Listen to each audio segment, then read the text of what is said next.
To please stand and recite the Pledge of Allegiance, please. I pledge allegiance to the flag of the United States of America and to the republic for which it stands, one nation, under God, indivisible, with liberty and justice for all. Thank you very much. And we, in fact, have a quorum, and we are present here in quorum, and we do not have the mayor or council member Ndebumadu. Let's see, next item is agenda additions, deletions, and amendments. Do we have anything for changes for this evening's agenda? I do, Mr. Mayor Pro Tem. I'd like to move the discussion around Bowie strategic plan to March the 4th when the mayor is present. Second on that? Second. All in favor? Aye. Any opposed? Any other additions, deletions, or changes? Get the other item you removed for me. Yes, Mr. Mayor Pro Tem. I'd like to move the introduction of Ordinance 0124, amending the adopted budget for fiscal year beginning July 1st, 2023, from old business to new business. Very well. Is there a second? Second. Yes. Moving it from consent agenda to new business? Yes. Okay. Yes, I'm sorry, Okay, moving that's it all from right. consent agenda Okay. to new business. Thank you, Thank you. Councilman. Thank you. All in favor? Aye. Any opposed? Both motions carry. Thank you. All right. Presentations. Do we have any presentations for this evening, Madam City Clerk? I believe not. All right. Thank you very much. City boards and committees. We have a number of appointments for this evening. Do I have any motions? Let me get this microphone working. Pro Tem, I would like to make a motion for Ms. Rami DeVert to be appointed to the Community Recreation Committee for a 2-year term. Is there a second? Second. All in favor? Aye. Any opposition? Motion carries. Thank you. Any other nominations? Councilmember Brady. Thank you, Mayor Pro Tem. I'd like to move the appointment of Ms. Bakir Lawson to be appointed to the Public Safety Committee. Is there a second? Second. All in favor? Aye. All opposed? Motion carries. I would also like to move the appointment of Mr. Jason Packle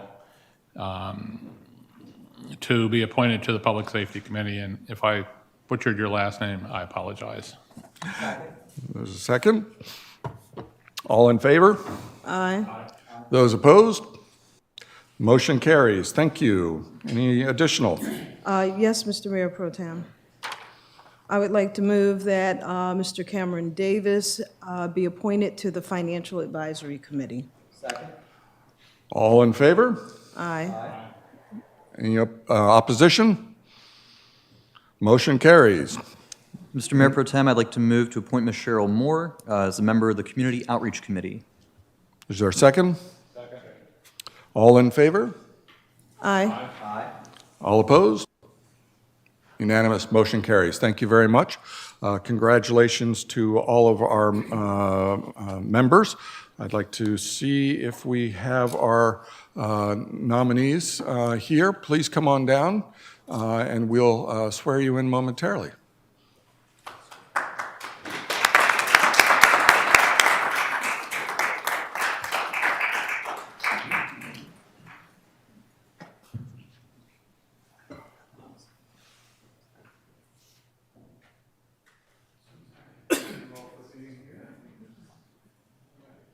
So I believe you're familiar with this, but I'll recite through and do a respective committees. All right? So I state your name. Do swear or affirm that I will support the Constitution of the United States and that I will be faithful and bear true allegiance to the state of Maryland and support the Constitution and laws thereof, and that I will, to the best of my skill and judgment, diligently and faithfully, without partiality or prejudice, execute the office of, and state your committees. Very good, thank you. According to the Constitution and laws of this state. Excellent, thank you so very much. Here you go.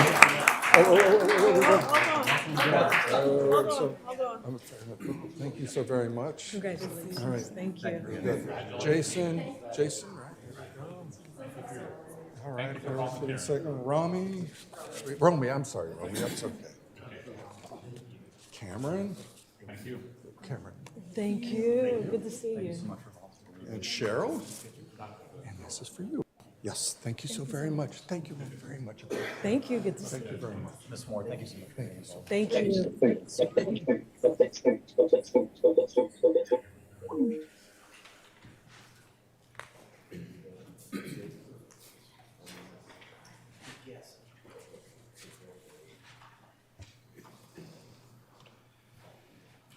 All righty, thank you all, and thank you, ladies and gentlemen. Very much appreciate your committing the next 20 years of your lives to supporting the city here. It's very much appreciated, and at the pay you're getting, we just think this is a fantastic bargain for the community. So thank you all very much. We do seriously appreciate your time, energy, and commitment to the community. Let's see, council announcements. I'll turn to my colleagues. Does anybody have any announcements they'd like to make this evening?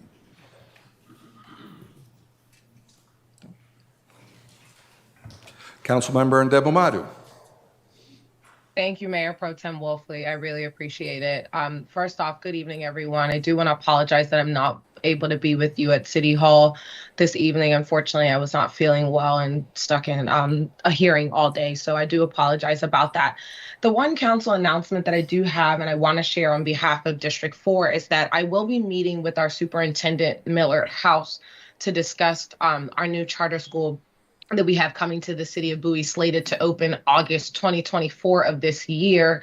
As of the last time I checked, we were left standing with 451 applications. And so since it is going into a guaranteed lottery system, what myself and the superintendent will be meeting with our school board member to discuss is a 30% set aside for Bowie residents since the school has gone into guaranteed lottery. So I do want to encourage any resident across the city of Bowie, as well as District 4, to reach out to me if you have any concerns or anything that you want me to amplify during that meeting. We will be meeting on Thursday of this week at 4 p.m. And then just to flag for the rest of those who are watching this amazing stream, our staff has put on, is that next council hearing, we have two important things that are coming up. I will be presenting a legislative idea that I brought forth in January on business improvement districts that is aimed at economic development and growing economic development in the city of Bowie. In addition to that, I also have invited the chair of TEDCO, which is our Technology, Innovation, and Development State of Maryland small business funding arm. So he will be presenting to our council during the next council hearing on just ways that small businesses can be funded and different accelerator programs and different impact grants that they have access to bring that top of mind for our community. And lastly, I have asked staff to present on shopping center compliances. So a lot of residents in District 4 have been reaching out to me in regards to Pointer Ridge Shopping Center and certain issues that have been amplified. So I have asked staff to prepare a presentation on just compliance as it pertains to all shopping centers or shopping centers that are within the city limits. And so we will be hearing that presentation next week. So I just wanted to keep that top of mind for all of my constituents and my colleagues on what I have coming up on next week, on the next council hearings agenda, as well as my meeting with the superintendent this Thursday at 4 p.m. Thank you so much, Mayor Pro Tem, and I look forward to the rest of the discussion. Thank you, Councilmember Ndebumadu. All right, any other comments, announcements? Yes, thank you, Mayor Pro Tem. I just want to just commemorate Black History Month and in 1926, brother by the name of Carter G. Woodson, he made a Black History Week, and later on, our president, great president, Gerald Ford, allowed us to, to have a month. But we not only take this month, but we take every day to commemorate, the shoulders that we stand on, our ancestors. So just want to say happy History Month for everyone. And we get an extra day this year because I believe this leap year, right? That's So right. just want to say happy, and commemorate that day. Thanks. Thank you, Councilmember Truesdale.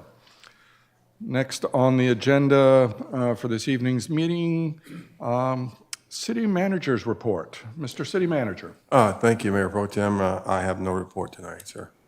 Well, thank you very much, sir. Consent agenda. There is one item remaining on the consent agenda. Is there a motion for approval? So moved. The second motion has been made and seconded. All in favor? Aye. All those opposed? Motion carries unanimous.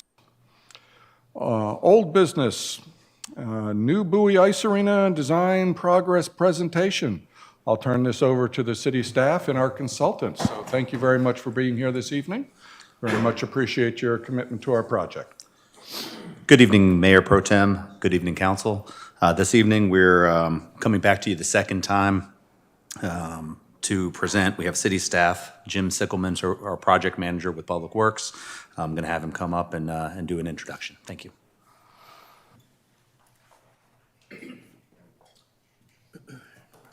Thank you, Nick. So it's good to be here. I apologize for missing the last meeting. I was sick with COVID, but I really wanted to be here. It's good to be here now, and before I turn it over, a couple of themes that have popped up along the process. We're about 75% of the way through the design process, and this has been an extremely well-received project from the stakeholders, and it's gone extremely smoothly. We've got a great team, both internally, and the design team is second to none, and they've made this process go extremely smoothly. No complaints. To hit the main points, again, we are looking at a one-for-one replacement for the existing ice arena. The process that the city took initially has made this very smooth with a feasibility study with a site in mind, which basically validated that the site was an excellent site. We have experienced very little in the way of any kind of setbacks, and we expect this project to continue on down the same road that we've started. So with that, I will turn it over to Tom Betty, and he can bring us up to speed on the updates. Thank you.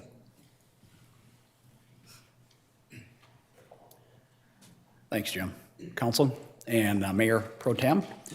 Tom Betty, once again, glad to be here. I think I've been here about a half dozen times now, I think, and getting to know everyone quite well.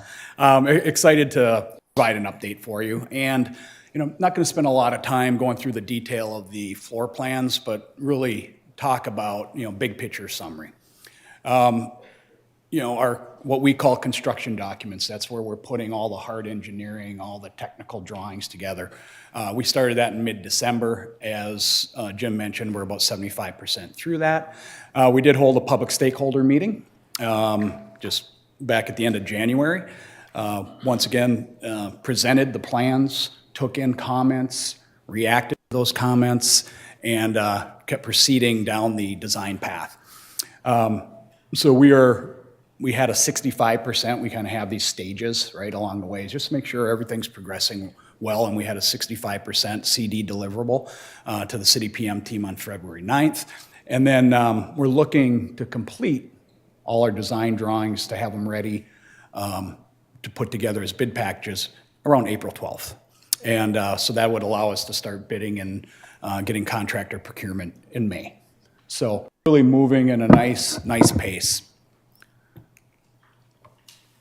You know, I would say one of the things we've been focused on really since the beginning of what we call the CD phase, the blueprint phases, what value engineering opportunities are there for this project?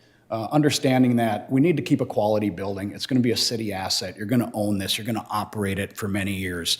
And so we continually look and ask ourselves questions, working with the PM team to make this as economical and as efficient as possible. So we hold those weekly progress meetings.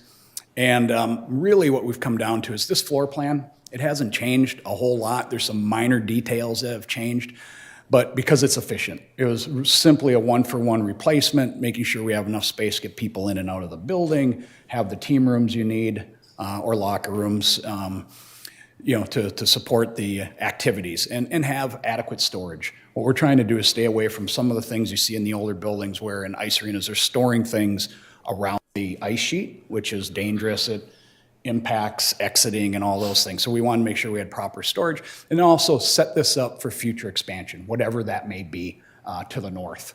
So I think we've been very tight and efficient. Actually, we found about 180 square feet we could cut out of it. Not a lot, but it's something. So we went through a series of revisions and the PM team and with our guidance and good conversation, we decided on a few of these value engineering revisions. One, a big one, is about $1.5 million in savings. We had a dry land portion. What that is off-ice training space, right? So instead of being on the ice, you can do stick handling, shooting. You can do some weight training. Figure skaters can be in there with harness apparatuses and so on, jumping and working on their skills. And really we decided, because of budget and just where we're at and knowing the one-for-one replacement, we decided let's just plan as a future expansion. So we took that out of the project. We removed, we call it removed EV parking stalls. Actually, the stalls are still there. We're going to put in the electrical infrastructure for them, but the actual meter and device would be a future piece. So we're trying to make wise decisions and future-proof it the best we can. We did find some savings in access to the player entry, where we were able to simplify some of that site work, still keep good access to the player entry, still meet all our ADA requirements and accessibility. So that was a nice little savings, pretty minimal, but still, you add all these up and they help. We did reduce through a lot of conversation. We took out a toilet, a sink, and a shower from each of the locker rooms, so 9 total fixtures. They'll still work quite well and take a little longer in a changeover of a game, but that's okay. And then in the public toilets, we were able, as we fine-tuned all the occupancy counts and all that, we were able to find some additional savings. So we're always working it. And that was that little bit of a reduction, 185 square feet. As the mechanical engineers got into it, electrical engineers were able to save some square footage out of those spaces. So we did that. Still meeting all the safety requirements, all those things we have to, making it easy to operate. So really good decisions there. Then we have a few potential ones that the PM team and ourselves we'll keep exploring them, but we're quite frankly struggling a little bit because we have this lead silver thing for the city to meet the requirements, and we're right on the edge with points. We're kind of adjusting them up and down each day, and we're literally like 1 point above, right? So we don't have a lot of wiggle room. So one of the things we looked at is, do you remove the translucent glazing? Really, this helps us with lead points. It helps us operationally, provides natural light in the building so we can minimize, when it's slower periods, we can keep lights off, do those types of things. Makes it a better environment for both the spectators and the participants. It's not just an old, dark industrial building. It adds life to it, and it activates it. One other one we contemplated was removing the lobby clear story window and high volume roof structure. This is at the front lobby.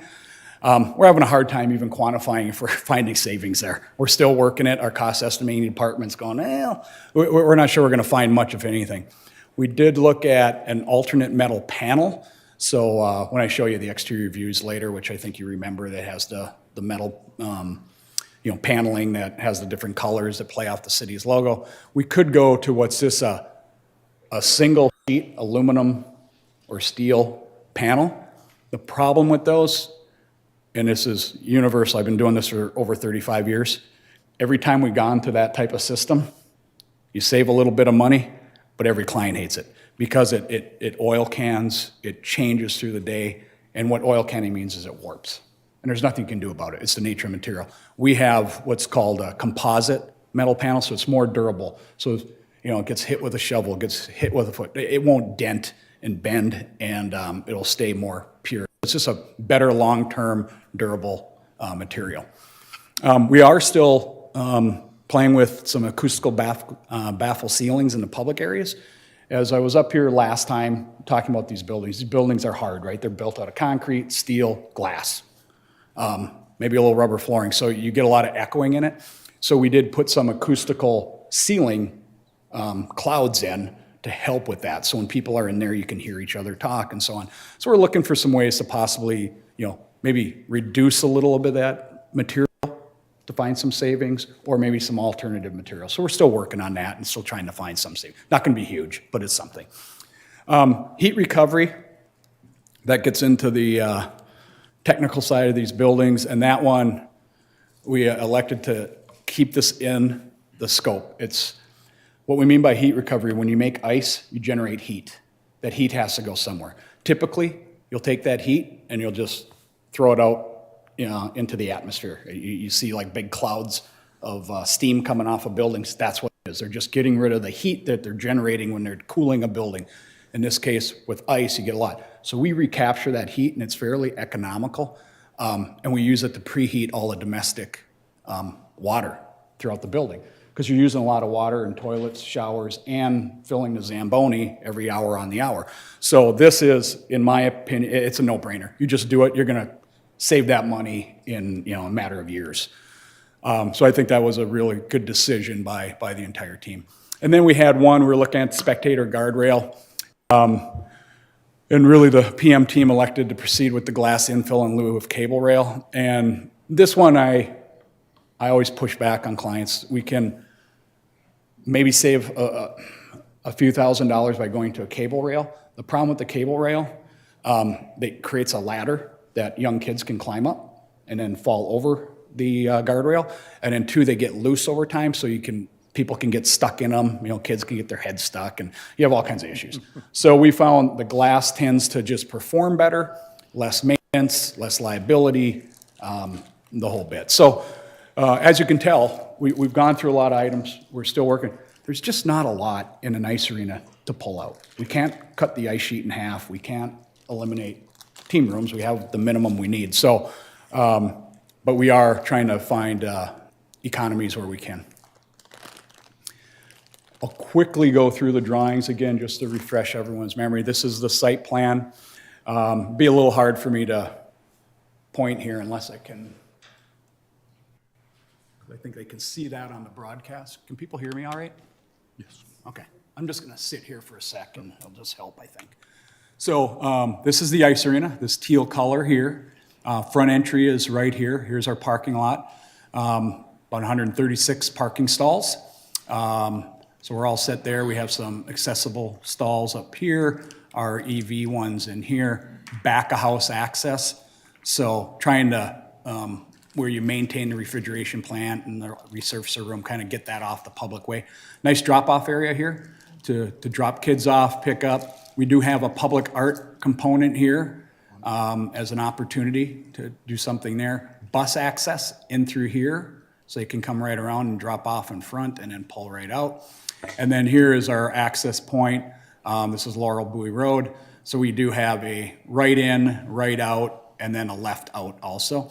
And then we have that gate here that we can close down site access after hours and so on. We are looking at connecting with a sidewalk, so a little bit of overflow parking in here.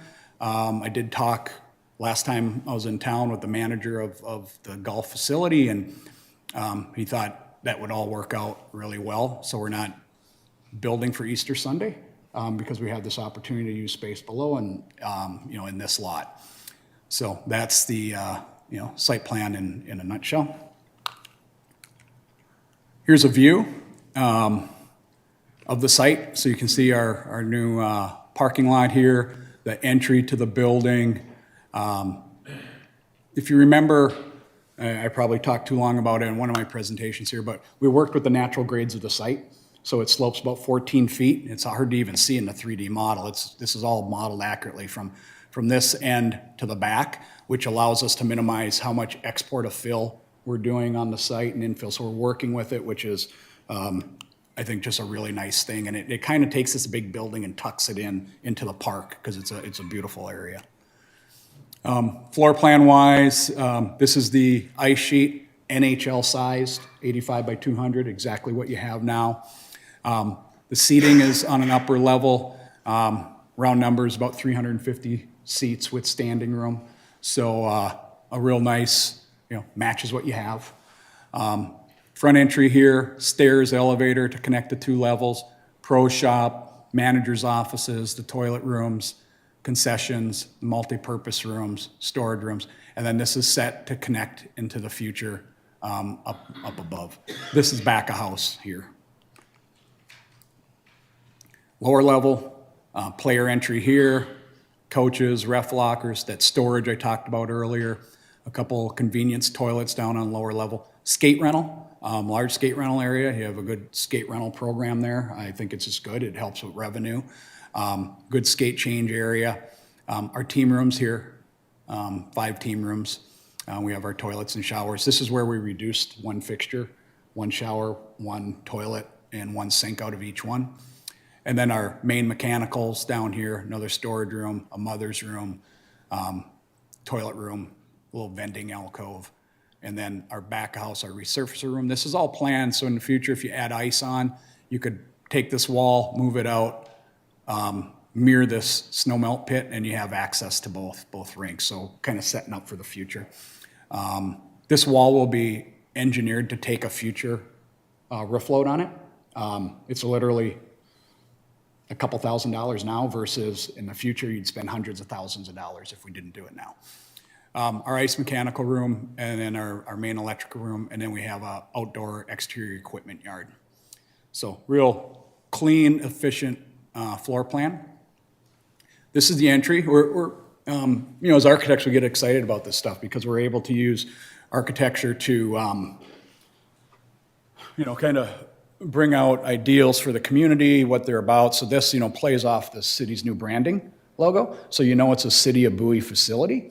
It has, and then it has color. And, we have a lot of kids, a lot of young families using it, so it adds a little energy. It has a little excitement to it, and maybe, a little, what's the word I'm looking for? It's not as serious, and I think that's an important thing. The interior, here you see the black and gold, so it's kind of taking that idea of the history of the Bowie Ice program, their logo, and pulling that in. So we're kind of getting this duality of, the city colors and logos covered with the history of the hockey program. This is looking back towards the front lobby. That yellow band on the far end is their floor structure, so you have glass above, looking down into the ice sheet. Another view, that clear story, that's that light area above all the banners hanging there to bring natural light in. Team room. They're not really exciting. They're a big concrete block room that we paint. There's just no finishes, low rubber flooring, but it does what it needs it to do. It's meant to be a durable room that can take a lot of use. This is the upper level, so this is coming right through the front door. To the left is the pro shop. You see the signage there for ice arena doors that go into the ice arena itself. And then we're some nice touches. This came from a lot of meeting with this, not only the stakeholders, but the public open meetings, bringing some history of the Bowie Ice Arena into it. So you see these graphics that we're putting on the walls that are actual, photos from the old ice arena and kind of bringing that sense of history into it. So as kids come and family come, they understand where this building came from, its roots. So I think that's a real nice touch. And then we'll just hit you with the hard stuff here. The costs. And here's the good news. It really hasn't changed much from our original estimate to today. Our construction technically went down by about $133,000. But what we did is, you'll see that first or second green line item says soft costs, owner. We increased that by 2%, just as a placeholder for now, because we're at that point where working with the PM team and our team, we can start to itemize all the soft costs. Soft costs are things like, we have architectural engineering fees, but we have equipment, right? Security systems, AV systems, sound systems, scoreboards, all those types of things. We can start to itemize that. And so we just want to be a little conservative going into it. Our hope is to keep refining it. We're still carrying an 8% design and pricing contingency. When we're ready to go out for bid, we'll bring that down to 5%, okay? But we want to leave it. We think it's prudent. I've been doing this for a long time. My hope is I hope I never have to come back and say we're higher. This is our best effort at cost estimating in this current market that's still a little volatile, but we've been able to stay on top of it. Part of it is that escalation clause in there. We're being smart about it. We're not bidding it tomorrow. We're bidding in a couple months, and it takes time to build a building. So we want to be smart about that. So at the end of the day, I think our project cost overall is up $100,000. Overall project costs. So as far as I'm concerned in this industry, we're tracking right on, and we've kept a healthy soft cost and still good contingencies. We're not playing games, taking a contingency down to zero at this stage just to make the bottom line look good. We want to make sure that we're accounting for everything. And then I do have a video, if it'll work.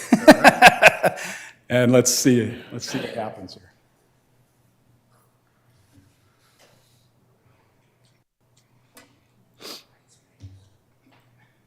Popcorn. There we go.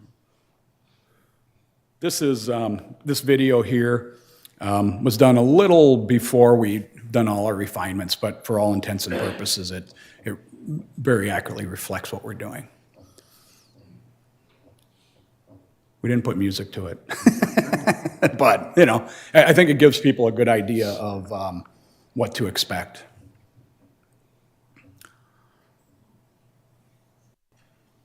And really, this is all of, I'm up here talking, it's all of Derek's hard work here. So let's give him the credit. So the pro shop, as I mentioned, the entrance into the ice arena, bringing in some of that branding. Here you could see this was done prior to one of the public meetings, so we didn't have that history wall, the graphics up, so we were listening to people. These are the, you can see the views to the left down to the ice, to the north where future expansion can happen.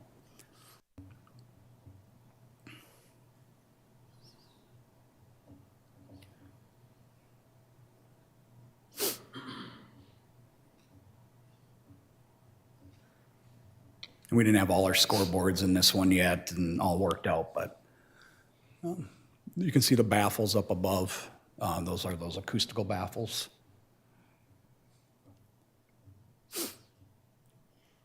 Gets a little long, but you can see the ADA seating right there, really good views, standing rail.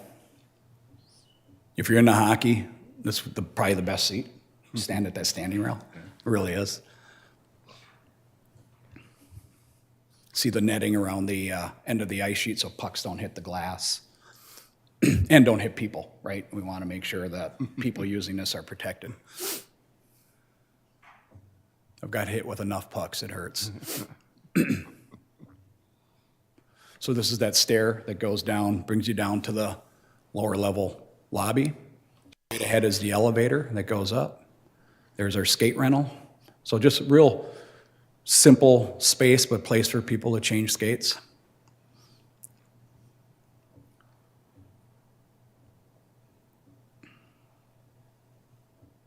We're almost done.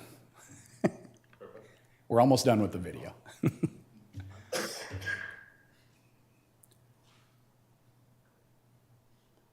So team room, that's a stick rack. There's a team room. We do try to put those stick racks out by the door, because if we can keep the sticks out of the kids' hands, get less damage inside the team room. No.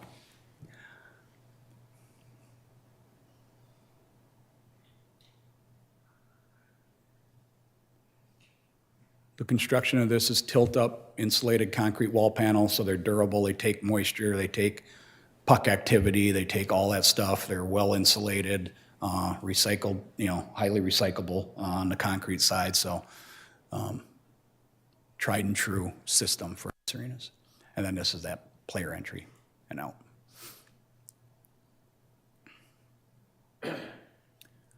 Then here you can see that idea of maybe some type of art installation, right, which could be kind of a nice feature.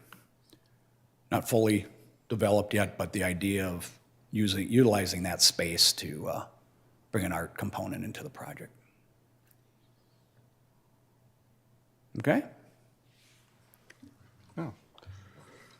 Thank you very much. It's a wonderful presentation, and it's nice to see the graphics to bring a little bit of life to the deck as well. So thank you very much. I will turn the floor over to my colleagues here, see if there are any questions or comments on the presentation. Staff, does have any further comments? No, just we have a member of our team from Troon Golf up here. Just wanted to let you know that he's been instrumental with this process as well. We wanted to make sure that our entire process was collaborative with the golf course. And like I said, they've been doing a great job as well. Excellent. Thank you. Questions from the council? Comments?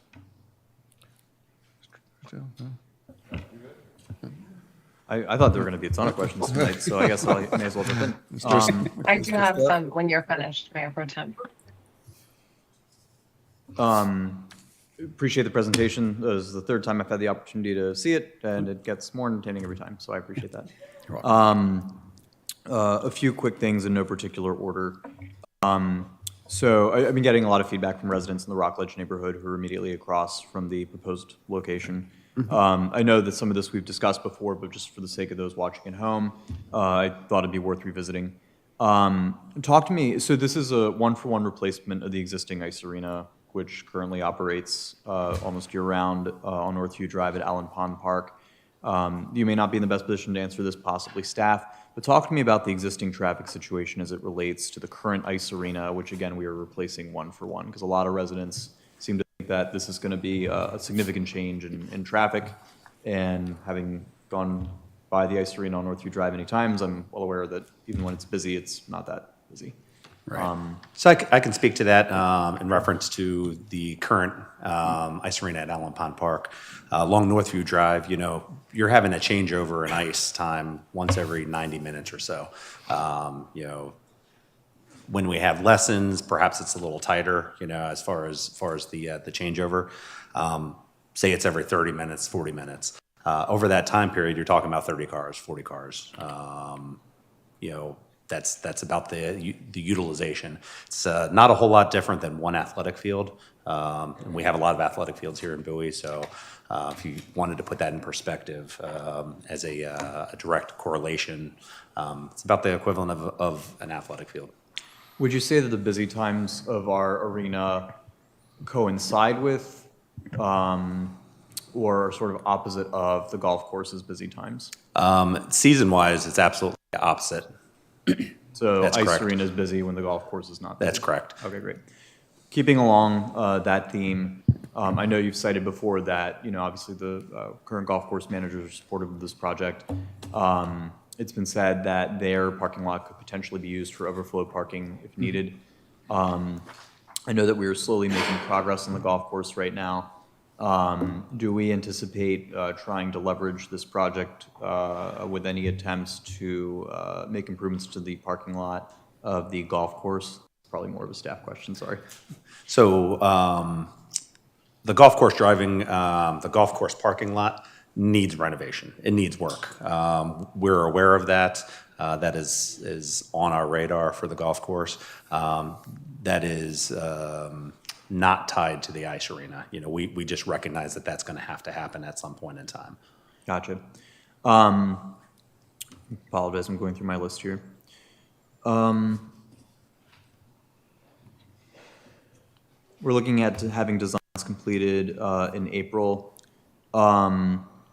Would you guys, we've had 2 stakeholders meetings and a couple of residents from the immediate neighborhood were able to attend. Even if it is simply a staff-led meeting, would we be comfortable having a staff conversation with residents in Rockledge who are interested in just learning more and having their questions addressed?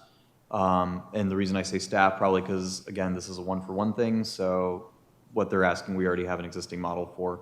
It might be easier for you guys to talk to, because that's something you guys would be open to. 100%, yes. Okay, great.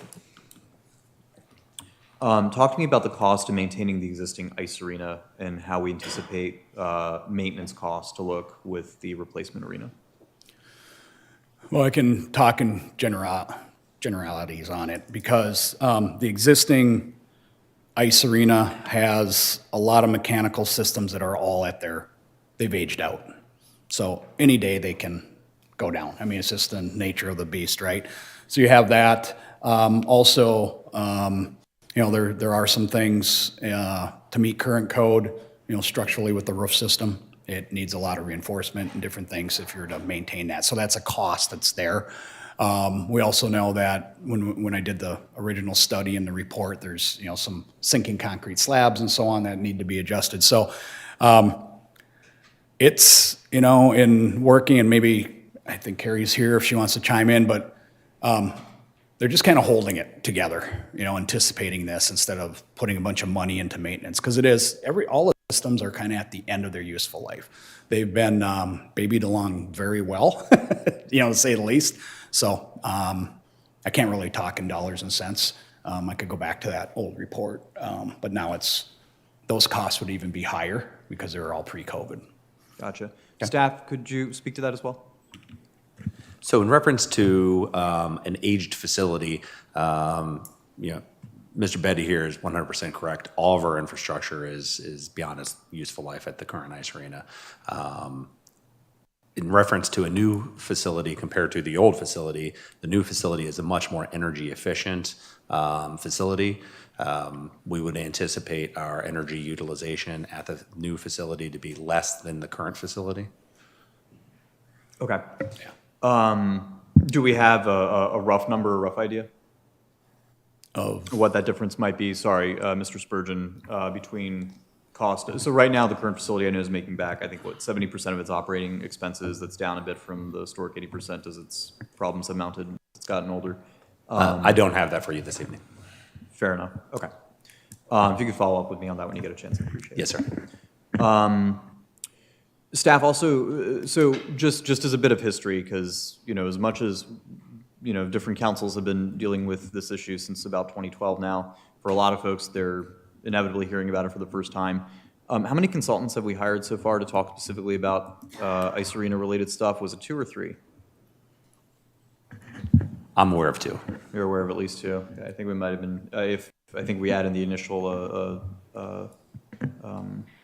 report that was conducted in 12, we might be able to count them as well. If my memory serves, the consultants were basically asked to look at, a number of things, but as it related to ice specifically, it was what would be the cost of simply tearing down and rebuilding at location where it currently is, what would be the cost of simply retrofitting the existing location, what would be the cost of starting from scratch. My memory serves, every consultant we hired gave us the same advice. It is going to be cheaper, more efficient, better in the long term to start from scratch at a new location. Am I right about that? That is correct. Okay. We are doing a one-for-one replacement of an existing amenity. The current ice arena has been around since 1971. Right about that? Okay.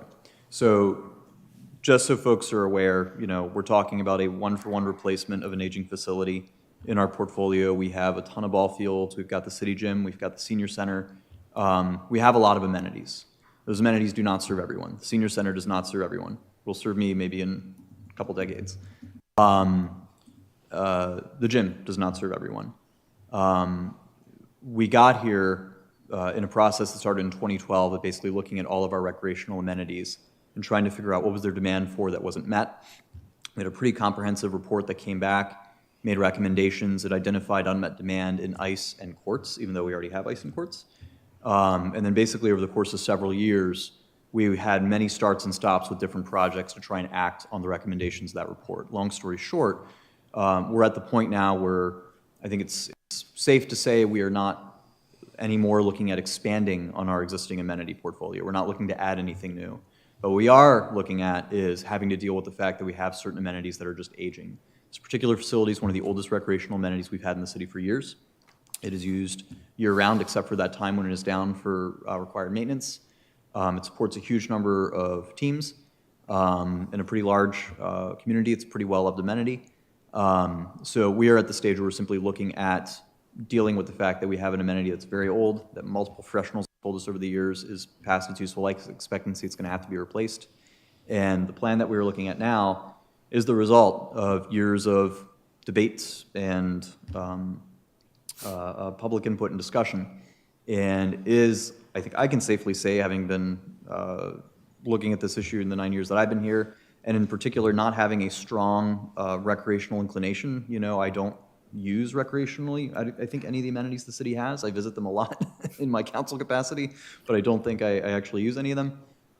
Just from my perspective, this is about the best deal I think we can get as far as maintaining an existing amenity. I don't think there is an alternative plan that is going to work better than this. Just having been through the discussions, having read the voluminous reports we've written over the years and sat through the meetings, I don't think we're going to get a better deal than this. So I'm very happy to endorse this. I know there's going to be remaining outstanding questions from residents in Rockledge. I'll be in touch with staff about trying to get together with some of them. I will ask staff also to, and this is, in addition to just this, we have residents all along 197 who've been asking about the placement of state highway maintained stoplights. As 197 has just changed as a road, as it's gotten busier over the years, that's been a conversation. That's one that I have brought up with their local engineer, but I think at a staff level, I'm also going to ask that we follow up with them on that to talk about where that may be useful as it relates to this project and just in general. But otherwise, I really appreciate the presentation, appreciate staff's work on this, and I appreciate the public who gave me a lot of input this last couple weeks. Thank you. Welcome. Thank you, Mr. Estev. Councilmember Ndebumadu. Thank you so much, Mayor Pro Tem Wolfley. One, I want to thank my colleague, Councilmember Estev, because you took a lot of my questions, so I appreciate you for shortening our time here. And then I also want to thank the consultants and our community services director, Nick, for bringing this presentation forward in such a holistic manner. First comment is on the value-based engineering areas that you identified. I just really want to commend you on this area because I know this was a topic that I mentioned during the last meeting, kind of how you were thinking about the value-based engineering. Were there other areas that we can look at? So I'm really pleased to see that you came back to us with some improvements. I know that you mentioned the aggregate number of cost savings, so that was really good to see. So I want to thank you for that. The other thing that I really loved about the presentation was really just the highlight of the history and the focal point on the history. That was another really great area. And to see the art installation and the way that we can infuse kind of some of that, showcasing some local artists and just making it much more of a enjoyable destination for both our residents and those who will be visiting the facility was a really, really nice touch. So I want to thank you on that. There are a couple of questions that I do have on that on the presentation before or after my complimentary comments. One note that I want to note for staff, it would be really nice to, because I know that the art committee is doing a lot of work in this area to really increase local artists and the visibility that we showcase some of the activations around the city. Might be nice to see if they have any recommendations on some local artists that we can be looking at for those art installations. So that might be a good area for us to kind of include them and just bring that in. So that was one note. So a couple of questions. First question are, speaking on the behalf of being the liaison to the IT committee, we passed a resolution around smart cities and smart technologies. So I just wanted to kind of get a little bit more clarity for District 4 and some of the constituents that I represent. If you could explain a little bit more, Can you call out some of those smart technologies that will be incorporated in this new facility? I know you talked a little bit about the sustainability component and the energy savings there. That was really good to hear.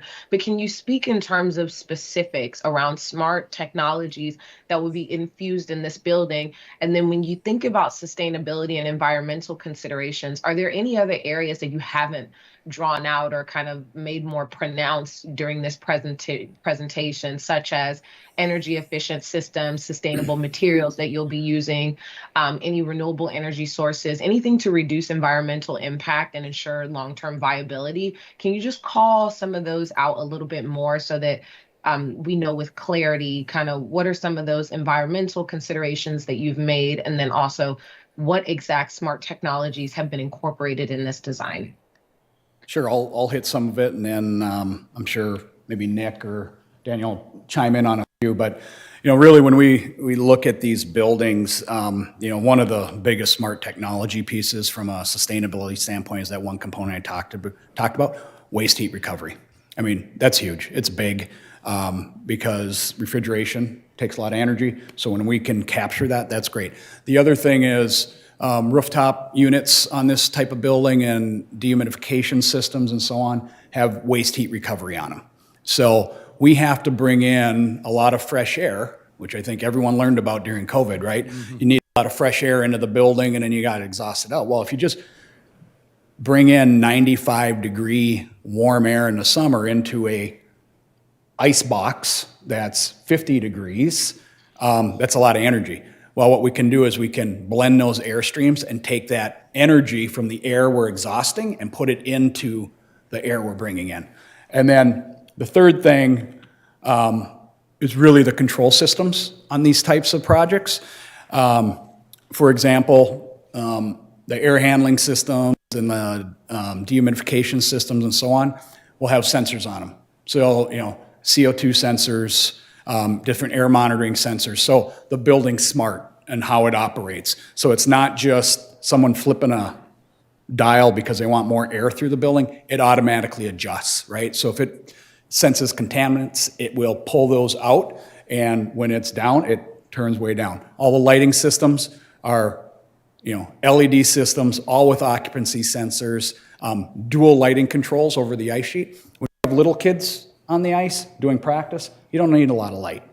You get the older kids, maybe a college club hockey game, high school game, you need higher light levels. You also need higher light levels for broadcasting. So if there's any, broadcasting of local games, which you're seeing more and more, I'll guarantee you they'll have a system in here called Live Barn where people can subscribe on the internet and watch the games. So we utilize all of those, and those I think are big bang, items. Now, with saying that, I'm going to turn it over to Nick here, but we did provide, and we're coordinating through still on infrastructure for things that the city's looking at from a technology standpoint. Is that fair enough, Nick? So Mr. Betty hit most of them. One of the items that I was going to showcase was, the HVAC systems, the mechanical systems are extremely complex, and we utilize building automation systems to control that and lighting systems throughout the building. And again, it's complex. You don't have to worry about an employee that left all the lights on in the building, as an example, or had the temperature on too high or too cold overnight. Systems are designed for occupancy and unoccupied times, so we're maximizing our energy savings throughout the day. Thank you. So, I did a couple other things. I'll just hit on a couple because I was just sitting here as Nick was talking, and I'm like, so I mentioned a little bit on precast. You have the concrete wall panels; they're highly recyclable, right? The steel. Long span steel, metal decking that's made from highly recyclable material, and then it can be recycled at its end of life. So it's a real good, I brought an ice arena project through a sustainability design workshop at the University of Minnesota. Okay, I love to tell this story because I walked in with this big ice arena project, 2 sheets of ice, all this stuff, concrete panels, and everyone else was bringing in their little, sustainably designed police stations, office buildings, medical buildings, and they're going, what did you bring this in? I go, I want to check this out and see how it performs. It finished in the top 5 in all the projects because of these types of systems we use, the reclaim on the refrigeration, making ice, reclaiming that heat, and using it. All materials highly recyclable. The rubber flooring in here is always typically made from recycled rubber.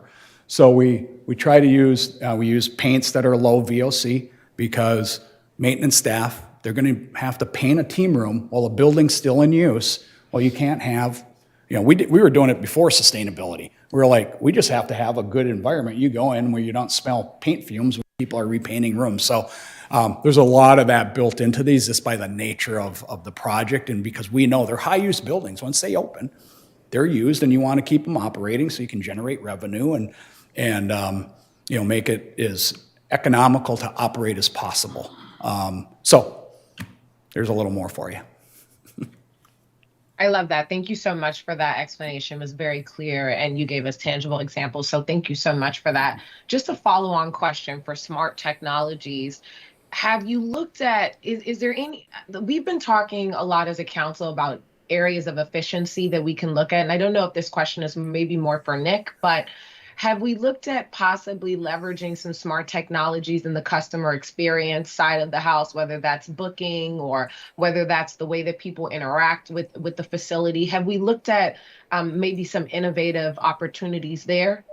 So at the one item that we've addressed early on, it's, it doesn't seem like it's high tech, but we have smart boards throughout the facility showing locker room assignments, ice time assignments, that type of stuff, which all, one, it makes it look really clean, from the visitor experience. It also makes the facility run really smoothly. Awesome, thank you. If there are any other ones that fit within your timeline, I don't want to add any additional work, but if there are any others that come top of mind that fit within your timeline, I'd love for us to continue to explore the experience there, because I do think with this new facility, we have an opportunity to bring something that people enjoy experiencing, that is a new experience that people will really love to interact with, and just showcase really possibilities across Prince George's County. So if we can possibly incorporate that continuously, as you already are in the process, to see if there are any other areas of opportunity for smart technologies to be integrated throughout the building, maybe to enhance the experience. I'm coming from the perspective of tourism, so to speak, because I know when we first received this presentation, there was a heavy emphasis on people who may not live within the city of Bowie, but are part of our fabric and a part of our story and our history, and our extended family members who might enjoy this facility. That can also serve as a boost there on the tourism side to have more of those technology and innovative experiences. So I just want us to continue to keep that top of mind. Certainly. Thank you so much, Nick. My next question is around just a question on design. So when you talk about beautiful video, thank you so much for showing it, really brought it to life. When you talk about the aesthetics of the building, one of the questions that I have for you is, how are you in your professional experience, would you say that this building has been designed for longevity and return on investment and resiliency and adaptability as it pertains to the aesthetic? And let me tell you the context of my question. The context of my question is, across Prince George's County, there's been a pattern or a behavior model when it comes to builders building things that are not timeless and don't have a large level of aesthetic appeal as it pertains to longevity. So it may look good in the now, but 5 years from now, when we look down the line, we may see a building and say, oh, this doesn't look so nice. I don't really want to go there anymore. It was great then, but it's not great now. And so I really want to ask you, from your professional experience, and this is not making any assumptions, I'm just trying to get clarity for my constituency. When you came up with this design and you had those community engagement meetings, did you think about, or was that top of mind, more the timelessness, the appeal of the aesthetic design, and really just incorporating some aspects of modernness and thinking 10 years from now, did we encompass an opportunity, or did we grapple on opportunity to really make this as timeless and modern and as aesthetically resilient as possible? Yeah, I can comment on that. I think we take great pride in developing and designing buildings that do stand the test of time. I go back and look at some of the ice arenas, my first ice arenas I designed in 1995, and they're as relevant today as they were then. And I think on this one, what we really looked at is, it's how do you balance, you need this quality of material and this durability of surfaces, right? So we have big concrete panels, but there's exposed aggregates in them. It's not going to look like a gray concrete building. It's going to be a beautiful building with texture to it and all that. And that's just a timeless material. It just withstands the test of time. It's just been proven. And then, the front entry, we added some color. I think it plays off. What I say is it's the city brand, but there's also something inherent within your brand that talks about Maryland as a whole. And I think that type of imagery is something that roots it in this location. So I don't think it goes out of style at all. And I would say 25 years from now, if someone's really belly aching about it, my guess is they're going to say, leave it alone. We like it the way it is. Because the design of the building really came out of the site. And if you look at the entry to it, how it flares out, it's opening its arms, it's welcoming people in a modern way, right? And it's off-centered. It's not centered right on the ice sheet. It's off-centered. So I think there's we can get into a lot of theory, design theory on that, but I think it's those types of moves that make a building like this timeless. Will people 20 years from now go, how are they doing that then? Of course, you're always going to have a little of that, but the bones of this building can always be, updated to a different aesthetic in the future if someone wanted to.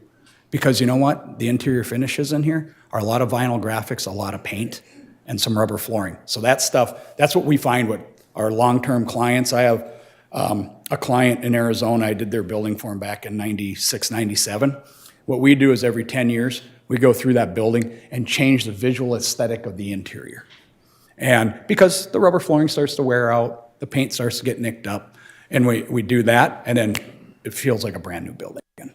So we're very confident that this, there's not a lot of tacked on stuff on this. It is what it is. It's expressing what it is as an ice arena, but it's responding to the site, and I think we're proud of it. And I think you will be too.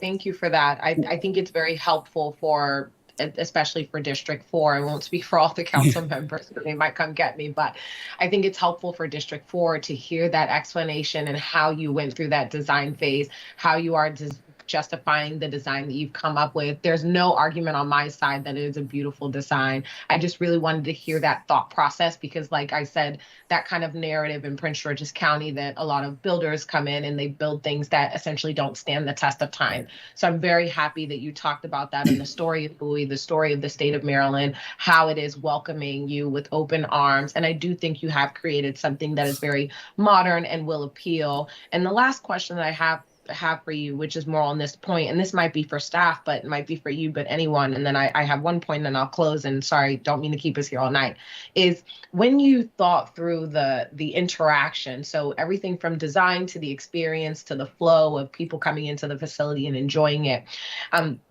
how have you thought about this from the lens of tourism spending as well, not as the primary driver, but as another component of it? Because I know Michael had asked a question, or Councilmember Estev asked a question earlier, or made a statement that the current ice arena was recuperating around 70%, and it has changed over the years due to the current facility and some of the changes in the facility. But have you thought about the design and the interaction of the entire development from the added perspective of driving tourism spending as well?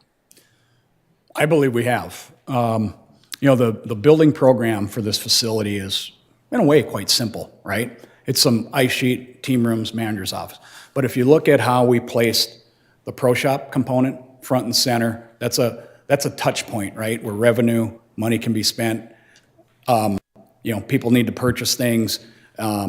And then where the concessions is located is kind of central, right off the lobby with views down to the ice. And we're making it so people can hang out there. So you can, you sell some extra food products and so on that help drive that. And I think that whole setup really helps. And I believe, I truly believe this.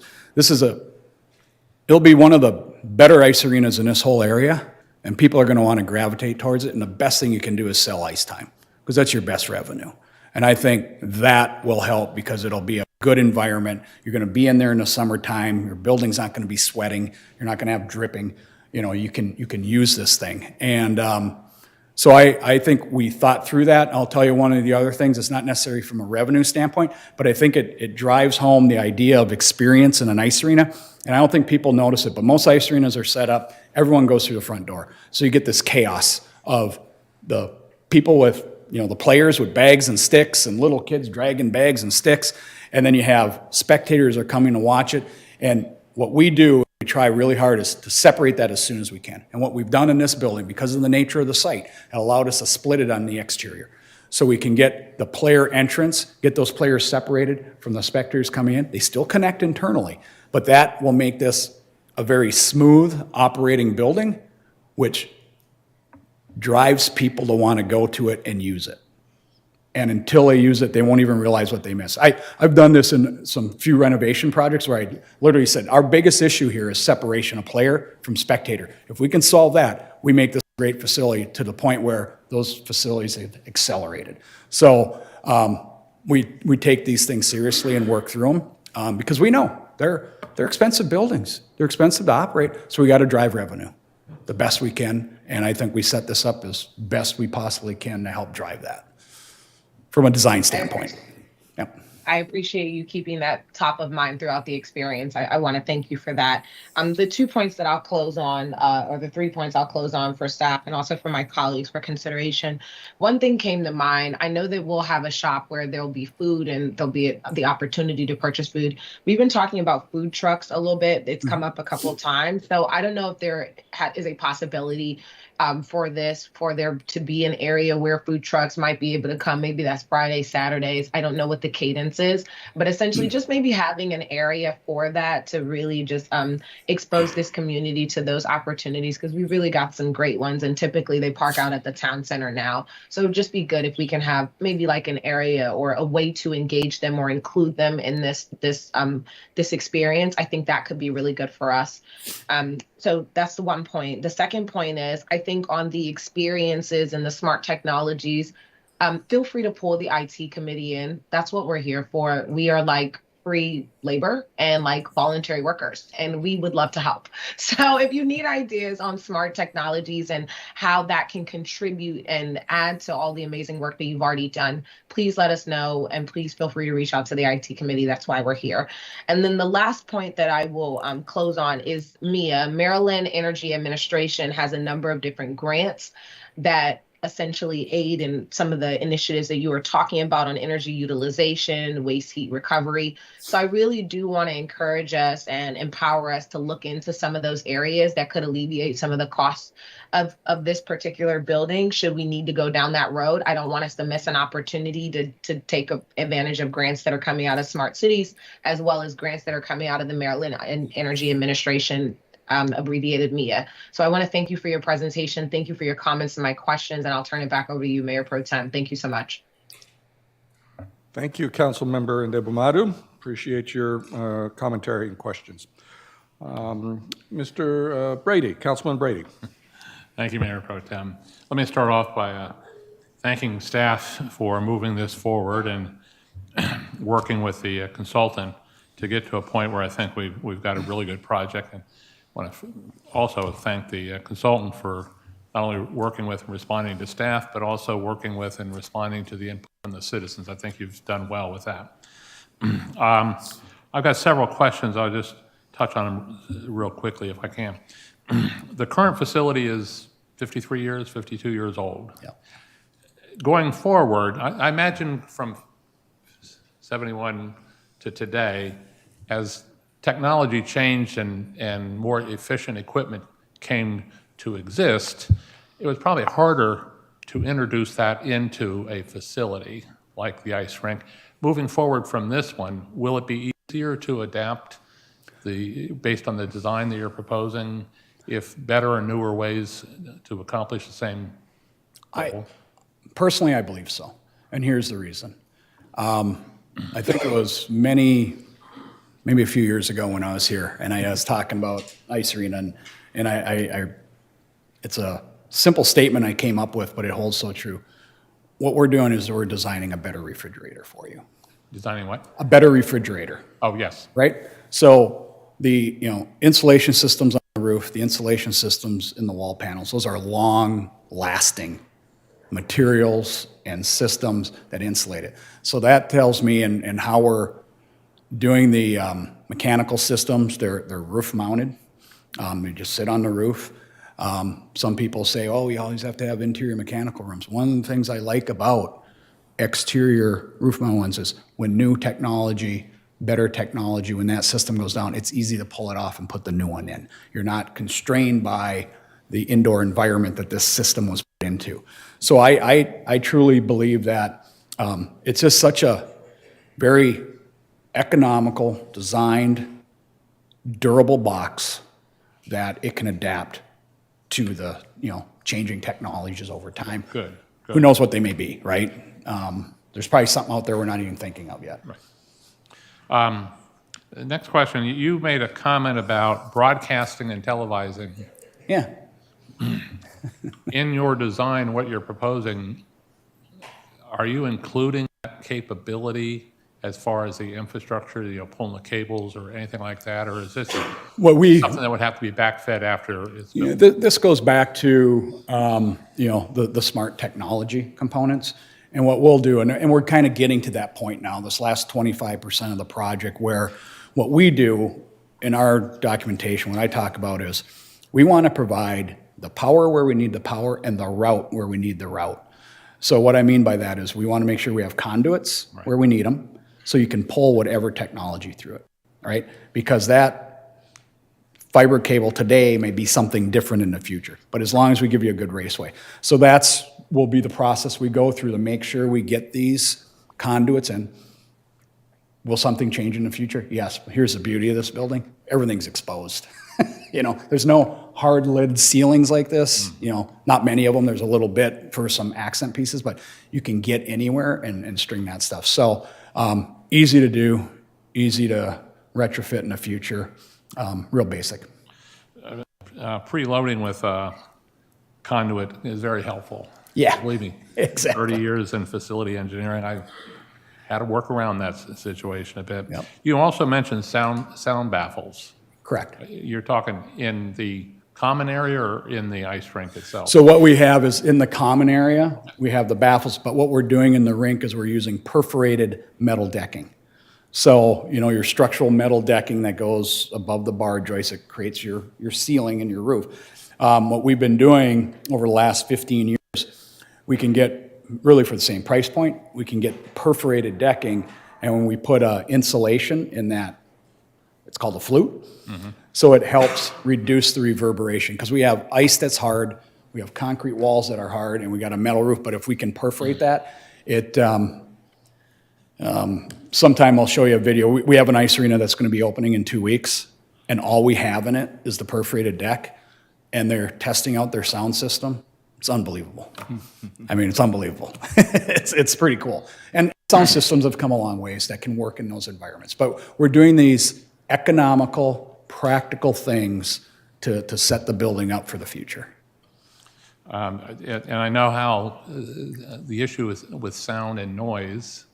It's sound if it's music, it's noise if it's interfering. So, but where I worked, what was called the guide hall was a 50-foot tall, 100-foot wide, but 200-foot long steel structure with concrete floors, glass walls, and all of the equipment in it was steel.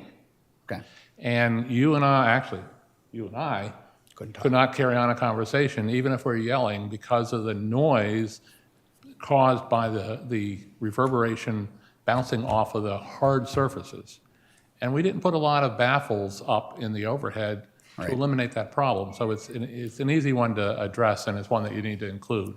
Otherwise, it's difficult to hear. And I'll say, in probably 90% of our projects, it's the low-hanging fruit to eliminate sound baffles, because you can always put them in. I think we should try to push and get whatever we can in this project, because they never tend to come back in the future. And then people get frustrated, right? But this metal decking will be in there for sure in the icebox. That will help It's not going to be a concert hall, but it'll help, so when the ref blows a whistle, it's not crazy. As a coach, you can talk to your players on the ice, because even without that, it's hard to communicate with players, so we found that has even helped that situation. Based on your design, what is the projected life of this facility? Boy, I hate that question, you know. Well, I'll come in. When we were building this building, I was on the council, and one of the things that I insisted that this building be built with a 50 to 75, if not 100-year life. Because if we're going to spend this You're 50 to money, 75. we wanted to make sure it would Yep. have a long life. Yeah, you're 50 to 75 years. Okay. I mean, it's a good building. It's a good structure. This is more to staff, but you showed on the one drawing of the site, the gates that in the front, in the entrance into the golf course and in the new entrance that you're adding, you've got 2 gates. And the question I have is, will there be times that the ice rink will be open and the golf course not, and vice versa? And then if there are times when that situation happens, I think you need to relook at how you do those gates. We'll look at the gates, but there will be times when the golf course is closed, as an example. If it's a rain out and monsoon type weather, the ice arena very well could be open. But we'll look at that. Yes, sir. Just the 2 gates don't work for a binary aspect of it, one or the other. So Understood. Yes, sir. and then with regards to traffic, I would hope we would, in the process of doing this, work with state highways. I see the entrance to the golf course and Rockledge Drive as being a similar situation as what we had years ago with Marquette and Idlewild Drive with Racetrack Road. And we argued, did the traffic study, and convinced the county that there should be an offset signalized intersection, because Marquette and Idlewild don't come face to face, they're offset. It's a similar situation here, so I hope we could be able to convince state highways that may be a better way to deal with that, and it actually might help the citizens in Rockledge get out there. So, but again, thank you for your presentation. It was very informative, and I look forward to the next steps. Thank you, Mayor Pro Tem. Thank you, Councilmember Brady. It's always good to hear an engineer's questions and perspectives, things that I would never think of, so I appreciate that. All right. Councilmember Rogers.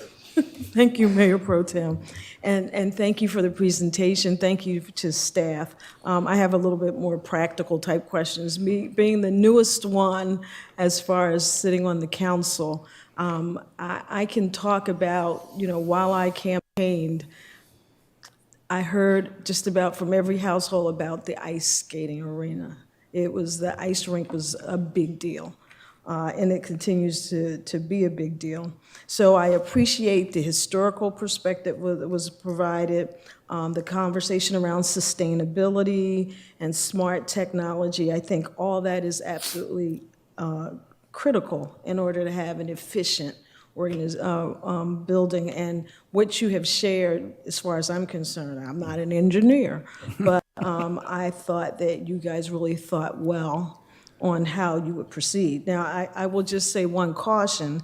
I remember when we were having our house built here in Bowie, I tried to cut cost, and I still to this day wish I had a 3-car garage, and I don't. So we just have to be careful on how much we cut. We want to save money, but we don't want to diminish the overall facility. I do have a question for staff, and it goes a bit to what Councilman Esteve was saying. With the current ice arena, we recoup about 70%. Are there projections for the new one? There are not projections that I could offer this evening. However, I can say that the energy model, that we're expecting is going to be lower than the current one. The current facility is a old facility, no insulation, outdated mechanical systems. It's not a very efficient building. The new one is going to be, all the good things that we want out of the building. It's going to be energy efficient. It's going to have heat recovery. It's going to have modern technology. our staffing pattern is going to be, again, this is a one-for-one facility, so we're not looking for additional staffing. This is going to be the same staffing pattern that we have at the current ice arena. We're going to be utilizing the same staffing. So, we're not going to be adding additional staff, FTEs, to support this. So your energy costs drop, your staffing stays flat. Okay. So it goes back to the comment that was made earlier around the tourism aspect. I'm not going to go the tourist aspect, but I am going to ask staff to think about, let me just kind of set the context. So I'm from New Jersey, and in North Jersey, there's a lot of ice skating that goes on. All communities, doesn't matter, diverse communities, people ice skate. South Jersey, we roller skated a little bit more. But when I go to New York and I see Rockefeller Center and they have the opportunity to skate on the ice, I think that's absolutely great. So I've tried blades a couple times. It hasn't been pretty, but I tried it. But what I'd like to see is the city do more within our community to engage those who may not know about ice skating and how fun it can be. Because if we're building something here within Bowie, and I recognize I had a cousin that drove in from DC, very often to come to the ice skating rink because her daughter was doing ice skating, and she just absolutely loved it. So what I'd like to see the city do is take a really hard look at how we can engage our community, those areas, because districts 1 and 2, and maybe a little bit of 4, but if we could get all, I'm responsible for the entire city. I represent everyone. If we can find ways to include a diverse population in, things that we can offer for free skating lessons or things of that sort, I think that would also help with the bottom line. So it's not so much the tourism, which I think is going to be critical, but it's also leveraging the people here that live in our community and have them come out and take advantage of something that may be new and different, but fun once they get started. So that's the only comments I have. My bottom line is around the money, and whether or not we can recoup it, and it would work, really well, other than the efficiencies of the operations, if we could get more of the community engaged. So that's my comments. Thank you all very much. Thank you for the presentation. Thank you. Thank you, Councilmember Rogers. It looks like we have one more thing in common. I have embarrassed myself at Rockefeller Center on the ice there, and not a good look for me. Councilmember Truesdale. All right. Thanks, Mayor Pro Tem. I said I wasn't going to say anything, but a lot of great questions was asked and a lot of great answers. Thanks again for the presentation. Thanks, city staff. And I want to acknowledge the manager of the A team. I call the arena the A team here, and I just want to acknowledge Ms. Carey out in the audience right there, in the committee, the committee, Recreation Committee, for their constant work alongside with these great engineers. And I get a lot of my information from her, so I try to give her a call. So definitely want to acknowledge them. And I concur with my colleague, in terms of educating in some areas, especially safety as well. Them are very important areas. And so I'm excited about it, and I know the whole city is. Thanks a lot. Thank you, Councilmember Truesdale. I very much appreciate it. I have a few questions of my own, in no particular order. Some are just curiosities. The melt pit, do you use reclaimed heat for that, or does it just melt on its own? No, we use reclaimed heat. So the idea, when I talked about build a better refrigerator, the old days, and you do it in your current rink, there's a snow melt pit there, but it has to use a boiler system, so it's not really efficient. So we actually reclaim the heat. It goes through piping in there, so we can keep the building closed and save energy, and also have better ice because you're not dragging dirt in on a Zamboni tires onto the ice surface. So it's a win-win all the way around. But you're exactly right. Excellent, thank you. The next question, I think this one may actually be for Mr. Spurgeon. There's been much discussion about the HVAC, and it's modern, new, sophisticated. I believe we have some HVAC technicians that we've been bringing on staff, is that correct? That's correct. We have one journeyman HVAC technician. He's doing a great job for us. We have another gentleman that will be finishing his 4-year apprentices program, excuse me, in May. So we'll have a second full-time HVAC tech. Okay. Yep. So now I'll turn back to you, so Mr. Betty. Is this something that our staff can be trained and fully acclimated to so that we don't have to rely on outside contract support for maintaining this? Or is this something that is too specialized? No, it can be maintained by, city staff, especially if you have folks like that on staff. It'll be right in their wheelhouse. So it's, it's not, how do I say this? It's not custom engineered technology. It's proven, well-designed technology that is used across the industry, and with really good monitoring systems on it, so it's easy to read. I mean, on refrigeration systems, the maintenance folks will be able to pull it up on their phone and make sure that the compressors are running properly and things like that. So, no, it's sophisticated, but then again, the people who maintain these systems now are just as sophisticated. They've grown up with these types of systems now, and it's amazing to see the changes in, 3+ decades of doing this.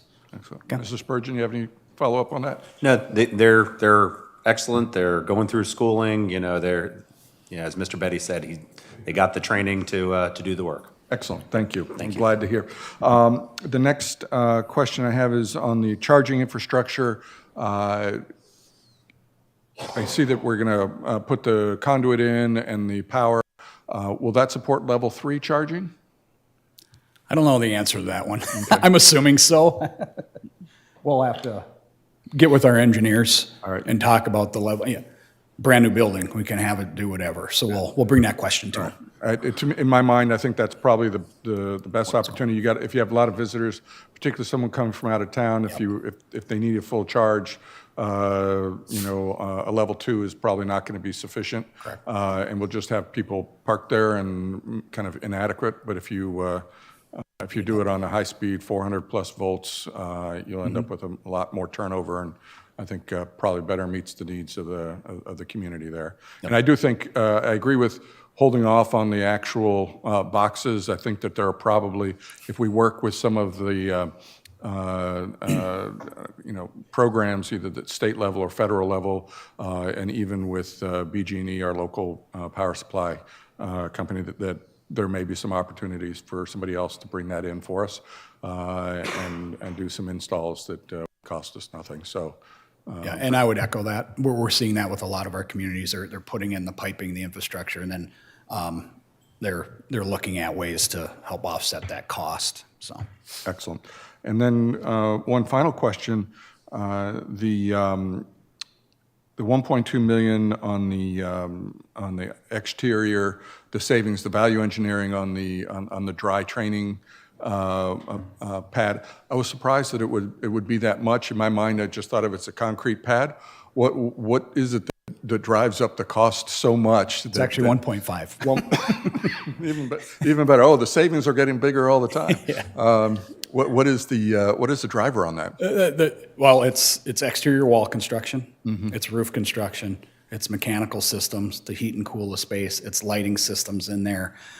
It's some overhead support structures for training equipment. It's flooring surfaces, turf systems, and it just adds up. It adds up. All right. Yeah, it just adds up.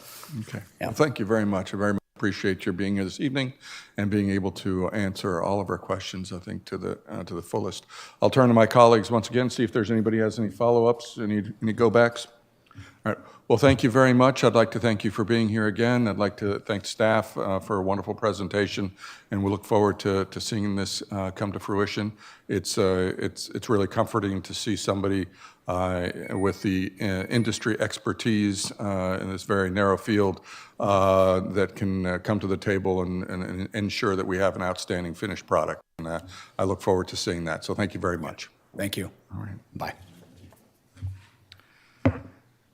All right, next on our agenda, we have completed old business, moving on to new business. I'll turn to staff for discussion about bike and pedestrian outreach initiative. Yeah, Mr. Mayor Pro Tem, we're ready to go. We got Mr. Ridwan Coker, our transportation planner, ready to. Good evening, Mayor, and not Mayor, I'm sorry, Mayor, not here. Good evening, Council. Ridwan Coker here, Transportation Specialist, and I'm here to introduce the Bike and Pedestrian Outreach Initiative the Planning Department has been developing to educate our local grade school students concerning bike and pedestrian safety. These are just some of the transportation facts that we were able to compile from the 2022 and 2023 year. As the 20th largest school district in the country, a total of almost 84,000 students were transported to and from school in the county, and a total of almost 640,000 in the entire state. A total of 15 million total miles were driven just in the county, and a total of 18 million driver hours. And these are just some of the outstanding target points that we want to see decreased in the coming years with this initiative. With this initiative, the health benefits that come with bicycling are advantageous to our students. Children who ride bikes learn spatial reasoning, sharpen visual motor skills, and strengthen their sensory motor skills. They build strong muscles and bones, promote a healthy mind, and biking can also relieve stress and boost moods by releasing endorphins and allowing kids to feel accomplished. And learning to ride a bike is considered one of the milestones to many kids and parents, and it should be, as it engages the entire body.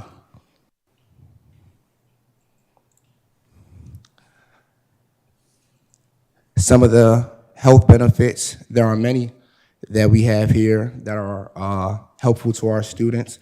Learning the rules of the road as a child is knowledge that will stick with them for the rest of their lives. Identifying traffic signs, knowing how to use a crosswalk, and obeying traffic lights are just a few examples that can keep our kids safe while riding. Talk about the importance of properly wearing a helmet every time they bike or ride. Consider reviewing and identifying traffic signs and practicing looking left and right before crossing. And with our older children, the goal is to ensure that they know the rules of the road so they can be independently safe. Similarly to biking, practicing walking can strengthen the heart, boost energy, and boost brain functions as well. I wanted to talk a little about the Safe Route to School program, which is a national movement that encourages students to travel to and from school by walking or biking. It is an amazing program that is supported by parents, schools, and community leaders throughout the nation to support and improve the health of all our well-being, of the well-being of all our children. This is a federally funded program that has flourished since 2005 and that many schools across the nation have taken part of.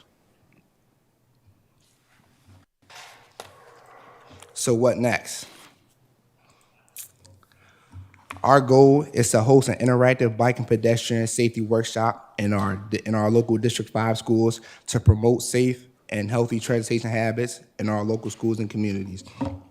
This workshop will provide students and student pedestrians and bicycle safety trainings such as proper equipment, traffic rules and signs, be one another's keeper, and watch out for their surroundings. Our sustainability manager will also provide insight on the benefits of biking and pedestrian can contribute to our environment. The proposed workshop will contain several stations with the displays highlighting proper equipment, traffic rules and signs, and a bike demo, and swag that the students can win. And if you can direct your attention to the screen, you can see some of the displays that we want to have in our presentations.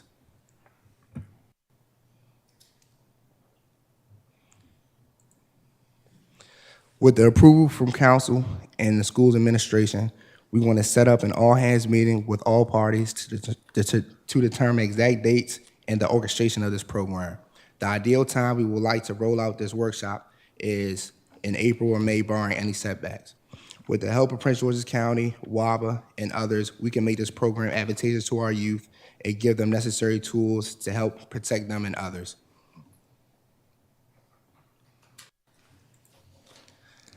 These are some of the resources that the county has provided all across the county on bike and pedestrian safety, from tips on safe bicycling to be seen, be alert, and be aware.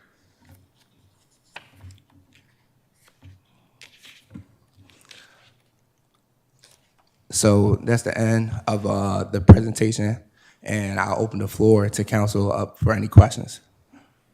Thank you very much. I appreciate your presentation this evening, and I'll turn to my colleagues, see if there's anybody who has any questions or comments. Councilmember Rogers? Thank you, Mayor Pro Tem. Hi, thank you for the presentation. I appreciate it. So just a couple basic questions. One, have you touched base with the school board member that represents District 5? Okay, so you guys are aligned. Go ahead. Yes, ma'am. Yes, ma'am. So me and Dr. Zipporah Miller have been in contact with each other, and she's the one who kind of helped me along the lines of getting this project together.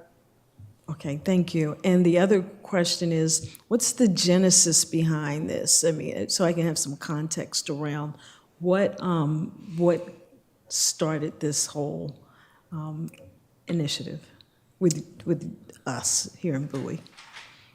So the context really started with me. Just a basic context. I love helping children. I started helping as a teacher's aide back in Morgan State. So ever since then, I kind of fell in love with the aspect of helping our next generation with anything, if it's got to do with schooling or just any personal problems that they have. So when me and my director kind of in the beginning of the year wanted to do an outreach initiative, this is kind of where I was headed once I heard that. So I was really looking forward to doing something along the lines of safety. So this is kind of really where I came about. So. Okay, great, thank you. And one last question, is there a budget associated with this? So the budget will be very minimal as we have the material in-house in the city. So mostly the out of everything, the displays will be the one that be coming out the budget. So the budget right now will be very minimal. Okay, thank you, and thank you for your service. Thank you for your time to do this. Thank you very much. Thank you, Mayor Pro Tem. Thank you, Councilmember Rogers. Anybody else? Councilmember Ndebumadu. Thank you so much, Mayor Pro Tem. First off, great presentation. So excited about this. I too went to Morgan State. A lot of people don't know that fact about me. So it's so great to see what our wonderful school is producing. Great presentation. I'm really happy that you had a chance to connect with Dr. Miller. She did share some preliminary feedback with me on the initiative and was just super, super thrilled that you thought of it, that you wanted to include her, and just and really take this to the school system. So this is really great. The one question that I would have for staff, because I think this will be helpful in getting our young kids more engaged, kind of out of the house, spending more time outdoors. And then this also contributes to our initiatives around Bowie being a more walkable community or more other modes of transportation besides car vehicles. One thing I would ask you is, in terms of our posture, I know that you outlined the safety benefits, but are there any risks that we need to be mindful of? I know, and I'm not asking from the context of the workshops that you'd be hosting inside of the schools. I think those are great to really help kids understand the benefits. But let's say, for example, we get an increase of 10% of the general student population riding bicycles in the city of Bowie. Are we ready for that? I guess that would be my question. Is our posture ready to receive that level of activity and that influx? At this point, I would say that we are, with the integration of complete streets that we have, that we're directing some of our city streets into.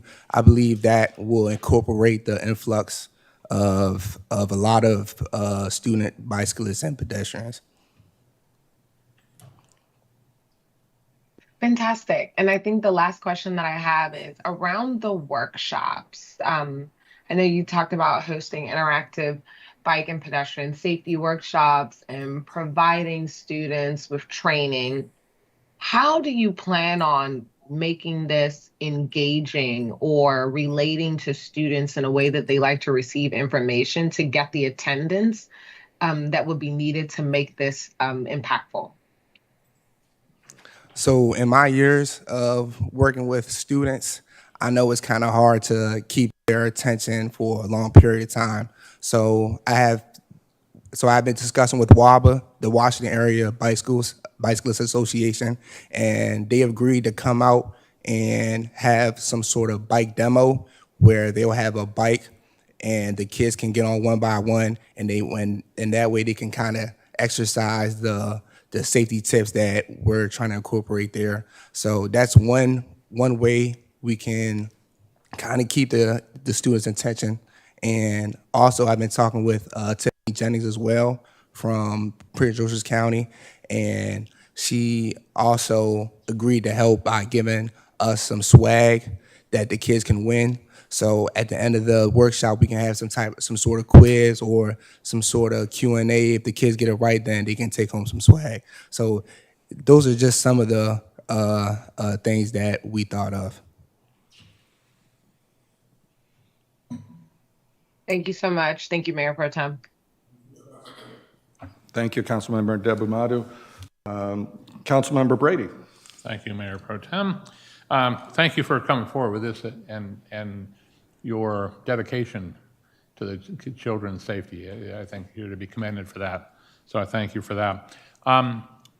Just one quick question, then I have a couple of observations. But it seems that your outreach will be to students in the school. Is that correct? Yes, sir. Okay. And the reason I wanted to clarify that was I'm wondering if maybe that could be phase one. And if you continue, because I would think you might be more efficient, if you will, if parents were included in the outreach.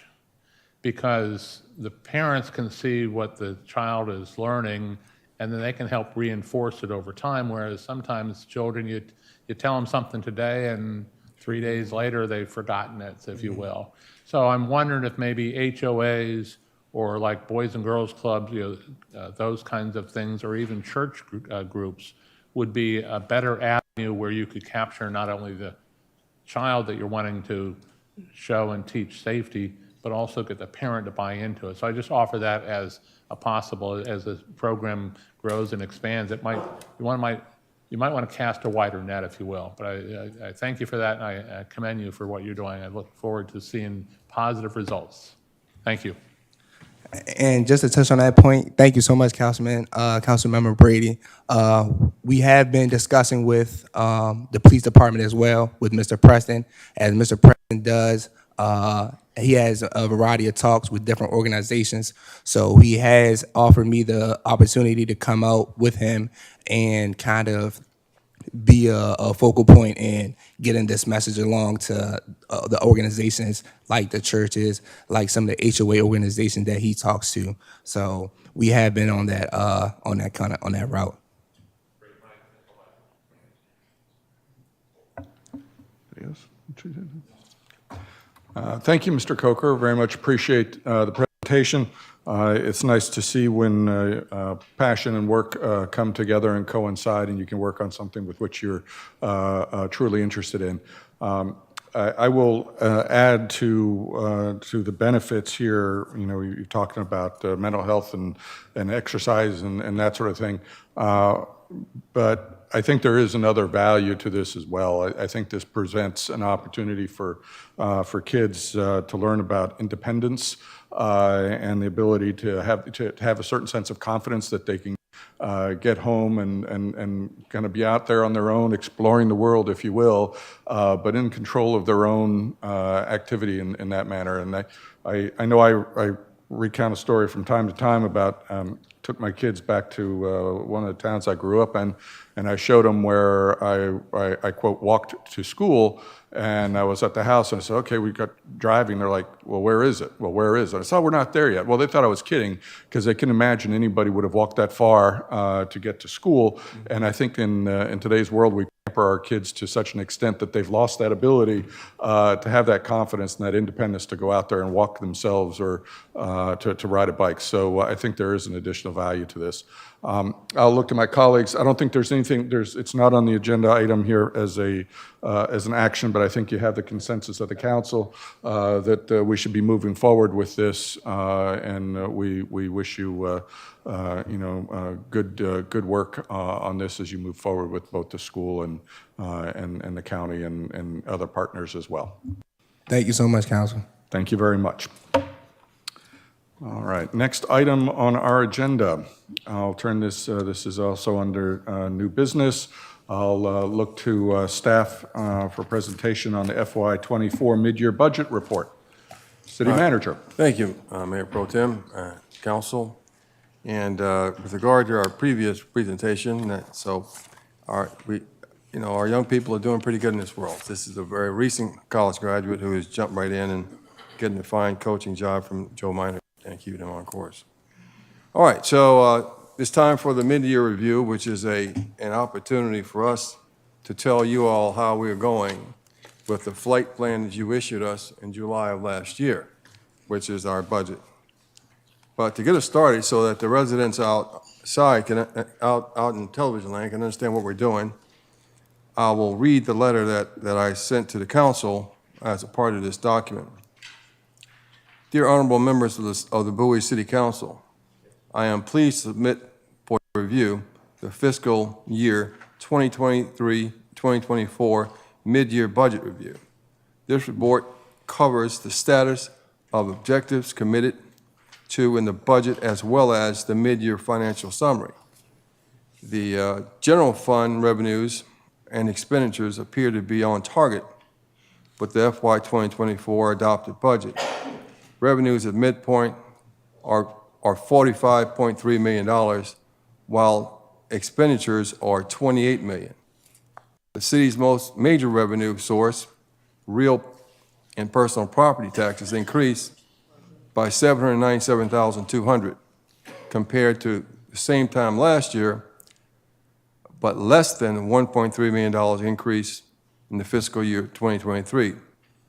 This could indicate a slowing of assessed values during the first year of the triennial assessment cycle. General fund expenditures increased by $2.4 million in the first half of the fiscal year and is most attributable to the transfer to the capital projects funding totaling $1.4 million, with most of the remaining increase allocated to public works. The change in net position for the Water and Sewer Division increased by $540,081 because the increases in the water and sewer rates. Actual water consumption has improved over the last year, but continues to grow at a slow rate due to efficient improvements in household fixtures and homeowners' conservation practices. The city's economic outlook is stable and positive. However, with increasing expenditures coupled with nagging inflation, which is still over 3%, and without new revenues, it will be difficult to produce a balanced budget without using significant amounts of the city's reserve funds, which some people refer to as advanced taxes being paid. All right, so revenues and expenditures of all funds are explained in the financial summary of this particular document. This report also describes the status of each department's objectives and progress for each capital improvement project. I hope this information will illuminate the significant accomplishments made during this year, as well as provide a schedule for the completion of other objectives in the remaining months of the fiscal year. Signed, Alfred Light, City Manager. And that's me, by the way. And so now, as you can see, we have all of the question answerers if the situation arises, who can answer questions in case myself or Mr. Mears are not able to do so. I do not intend to go through the entire document because I assume you all have studied it profusely over the last several days. But I will highlight some significant accomplishments of the staff and in our quest to do what we said we were going to do in July the 1st of last year. I'd like to have you focus on the second page of the report, and which would be the objective number 4 for the City Manager's Office, which is to establish and cultivate partnerships with the Bowie State University Administration for the purpose of developing mutually beneficial recruitment, internships, and other employment opportunities by December 31st of 2023. The status of that objective is that a partnership with Bowie State University Career Development Office has been established by the HR Director. All applicable job vacancies are posted on the Bowie State student website. HR Office will continue to access any opportunities to participate in upcoming in-person recruitment opportunities, including job fairs, and complete it, and will continue to identify additional inroads to expand our relationship. There is a career center at Bowie State, and we are involved in, we have all of our jobs posted there. As you know, not just with public safety, but the toughest job that I have right now is recruiting qualified employees because the unemployment rate is so low, and the work pool is thin. So, however, we're going to be participating in all the job fairs at Bowie State. Also, we're considering outside of the job fair situation opportunities, setting up opportunities for the police department to recruit there, several times in the course of a year. So that is the status of that particular objective. So what I'd like to do, if there are no questions about that, I'd like to go to page 12, which is the operating objectives for the police department. Pardon me, Mr. City Manager. Sure. We do have a question. Please, I'm sorry, go ahead. Councilmember Brady. Proceed. I should have spoken up a little louder and sooner. So just a curious clarification, if you will, because the objective was to establish and cultivate partnerships for the purpose of developing mutually beneficial recruitment and internship. Are we looking to establish some internships that would possibly help in the problem that you're having in recruiting people into staff? Well, we do have an intern program in some parts of our operation, but we are still working toward a more steady intern relationship in the future. Right now, we were able to accomplish the recruitment circumstances, and we're also looking at other universities too, like Morgan State, and but we have not given up, and we are working on it, and getting more students here from Bowie State as interns in the future. Okay. Thank you. We do, well, but thank you for that. Mr. City Manager, we have a couple more questions during this interlude. So, Councilmember Rogers? Thank you. City Manager, I only have one question, and it wasn't on your page. It was actually on page number 1. Under Human Resources, I see the percentage of eligible employees participating in the 401K program or plan. Adopted was 85, updated was 64. So does that mean the number has gone down?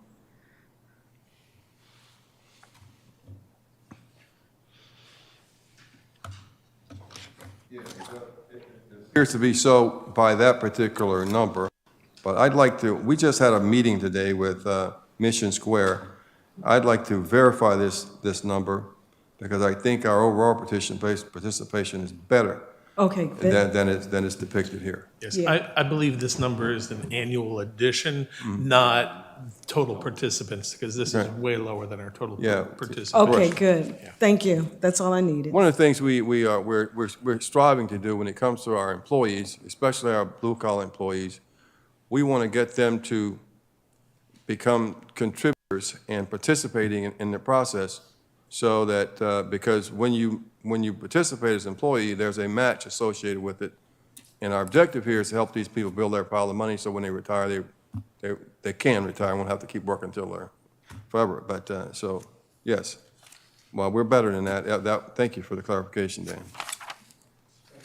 Any other questions? Councilmember Ndebumado? Thank you so much, Mayor Pro Tem. Just a question of clarification before I ask my question. Is it okay to ask questions in regards to the couple of pages that City Manager Lott has gone over? Or are we waiting until the entire presentation and then we go back to those pages to refine on our questions? How would you like to do this? Mr. City Manager, what's the most convenient manner for you? I think, if there's a burning question about something I just talked about, then ask it now. And, Fair enough. So, Okay, fantastic. Councilmember? Thank you so much, Mayor Pro Tem. So the one question that I'll ask at this time in regards to the Bowie State relationship, I remember during the objective or the formulation of the objective, we had talked about possibly also a research relationship so that if there was an applicable area where we needed to hire consultants, maybe leveraging that relationship or their research arm or their PhD master students for some of those objectives there. Were we able to make progress on on establishing that part of the partnership as well? well, as far as I'm aware, that component was not documented and assigned. We can certainly take a look at it in future. Okay, thank you so much, City Manager Lott. Mayor Pro Tem, I don't know what the protocol is at this time, but that's something that I'd want to prioritize because I know that it did come up during the last budget cycle. We talked about the internship aspect of Bowie State and that partnership, and that we do have certain departments that do bring in interns. I know we had a Bowie State intern in Economic Development Department, and as well as some others. That's the one that's top of mind, but part of the other component was to look into a research partnership as well. So that could alleviate some of our opportunities on the consulting side. So we're not always hiring outside consulting and spending money on that when we do have a university in our backyard. So I do want to probably put that back on the priority list as an objective as well for us to look into as we are continuing those conversations with BSU and others. Mayor Pro Tem, I recommend we, since we're so close to the budget process and all these objectives for 25 will be there, we can certainly look at that but certainly we can, so I can make sure that it's clear what the assignment is to, I think, what I think was said was that instead of using consultants, consider using graduate student researchers. I don't recall that being a consensus from last year, but it wasn't annotated, but we can certainly look at it. Yes, in the areas that it makes the most sense. That's correct. And not for every single consultant that we need to outsource certain studies for, but more so in the areas that it makes sense and that the school or the university, depending on whether that's Morgan State, Bowie State, whichever university that is, whatever areas they have capacity in or the research in those areas, exploring what a partnership would look like there so that we're not always defaulting to hiring outside consultants and paying for them when we have a university, and they could potentially offset some of that research that we need. All right. Very good. And I'll hold on the rest of my questions until the presentation is finished. Thank you. Excellent. Thank you, Councilmember.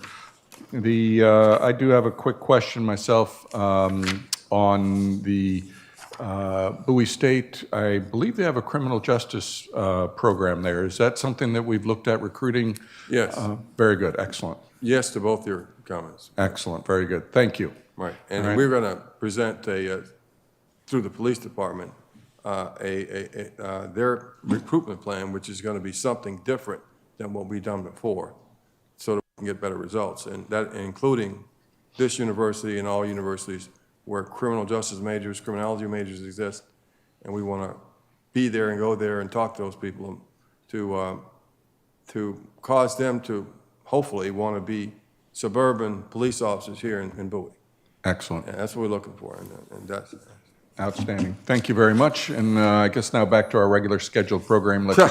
Let you continue on your All right. on your way through your presentation. I'd sir. like to, at the police department, I'd like to highlight an objective that we had, which was to,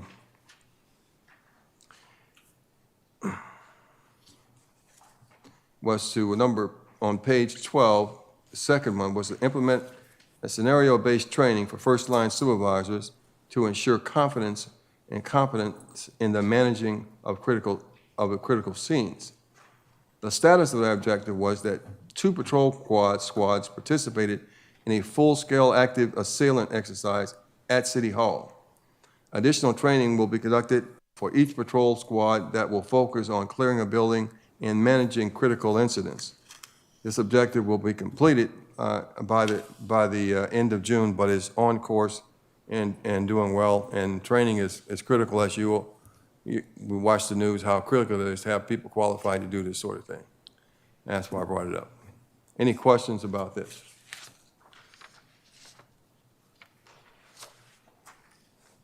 Okay, if there aren't any questions, then I will move to page 15, and we're going to pat ourselves on the back a little bit here, which is the finance operating budgets. One is to maintain the city's Certificate of Achievement for Financial Reporting and Distinguished Budget Presentation Award. And we did all the right things. We published FY 2023 comprehensive report for the Certificate of Excellence and Reporting. And the city received this also, and so therefore, the city received the Certificate of Achievement for the last 49 consecutive years. From 74 to 2022. Also, we received the Distinguished Budget Presentation Award for FY 2024's adopted budget. And so we're on course, and of course, all of our financial matters are validated and verified by our auditors, for which we have had no significant issues in the 8 years, almost 8 years that I've been here. So that's that goal and objective. Any questions about that? No questions seen. All right, then, Mayor Pro Tem, I'll move forward to, there we go, my page is right here. There we go. To one of our larger departments, of course, is Community Services, and they're like former Impact Aid program in Department of Ed. They're complex and multi-layered department. With a lot of things going on, from the senior center to code enforcement. But looking on page 23, and that would be the objectives for recreation and parks. One of the significant things that happened in the region over the last several years is the construction and implementation of the Liberty Sports Park, and just across the line from the city of Bowie down in the South Lake area. And our objective was to analyze the impact of Liberty Sports Park on Bowie's athletic fields, usage and revenue, and to have that done by August of 2023. That objective was complete. And the evidence that's being referenced here is that there has been, through that analysis, there has not been any decrease in demand on the city with city parks and city fields. Which was feared because Liberty Sports Park primarily is doing a lot of competitive operations for lacrosse and soccer and tournaments that have not impacted our fields at all. The demand is still high, and there's been no significant change. So we'll be working in harmony with each other without any detrimental impact. Any questions about that particular objective and status? All good. All right, thank you. So, Mayor Pro Tem, I did have one quick one. Councilmember Deb Umatu, please.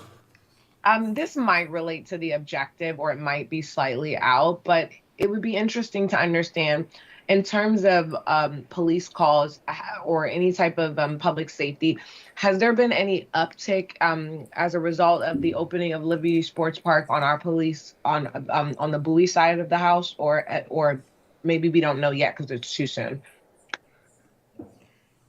answer to that, Madam, is no. And also, of course, if the police were called, it would be the county police coming out there since this is outside the city limits. But according to our chief, there's been no significant impact. Thank you so much. My question was specifically in regards to the Bowie side of, I know Liberty Sports Park does not sit in incorporated Bowie. However, if you cross the street, that is incorporated Bowie. So my questions were more specific to that side, but thank you so much. I think that answers it. Thanks, Mayor Pro Tem. Thank you, Council Member. Back to you, Mr. City Manager. All right, thank you very much, sir. I'd like to go to, move to page 35 and to the planning and zoning and sustainability objective, and to one, I'd like to point out the objective one there. It's to complete the wayfinding plan for the Bowie bypass trail system by June 30, 2024. Status is the request for proposal was issued in November and bids were received in January, and you all approved the awarding of the contract on January 16th, so that project is on course. Also, if we go to the next page, it's still in the planning and sustainability. We have, on page 37, launched a new composting drop-off program in collaboration with Public Works and Community Services by December 31st. Now, as you all know from those updates that I sent you on Friday that you all studied like you're going to take a test, right? If you go back to last week's, there was an email from our employee, Ms. Diaz, that indicated that we had diverted nearly a ton from our solid waste through the food drop-off that was established by the planning department in conjunction with Community Services and Public Works. So that's a success and something we were trying to figure out how to do. Apparently, the drop-off method is catching on. And so we're happy, everybody's enthusiastic about that. Any questions about those two objectives? Nothing seen so far. Thank you. All right, so I'd like to go to page 41, which is the Street Maintenance Division of Public Works Department. And this is a situation that should be dear to your heart, Mayor Pro Tem and Mr. Estev, which is to establish and implement a 25-year-old street light cable replacement program to upgrade the current cable infrastructure that exists primarily in the Levitt home neighborhoods, for which I have personal interest in the K section. And the problem for the others who don't know, because the cables, the neighborhoods are so old and the cables were buried, and maybe they didn't use the best preserving material back then. Over the last 3 years, we found that when we had street light outages, it wasn't a simple thing of replacing a bulb, because below the ground, the cables had rotted out or been decomposed to the point where we had to identify them, dig them up, and replace them. And that's an arduous task. It's much more expensive, and it's really tougher to do. It's like water main replacement, in my opinion. So the Public Works Director and his team set out to establish and implement a 25-year streetlight cable replacement program.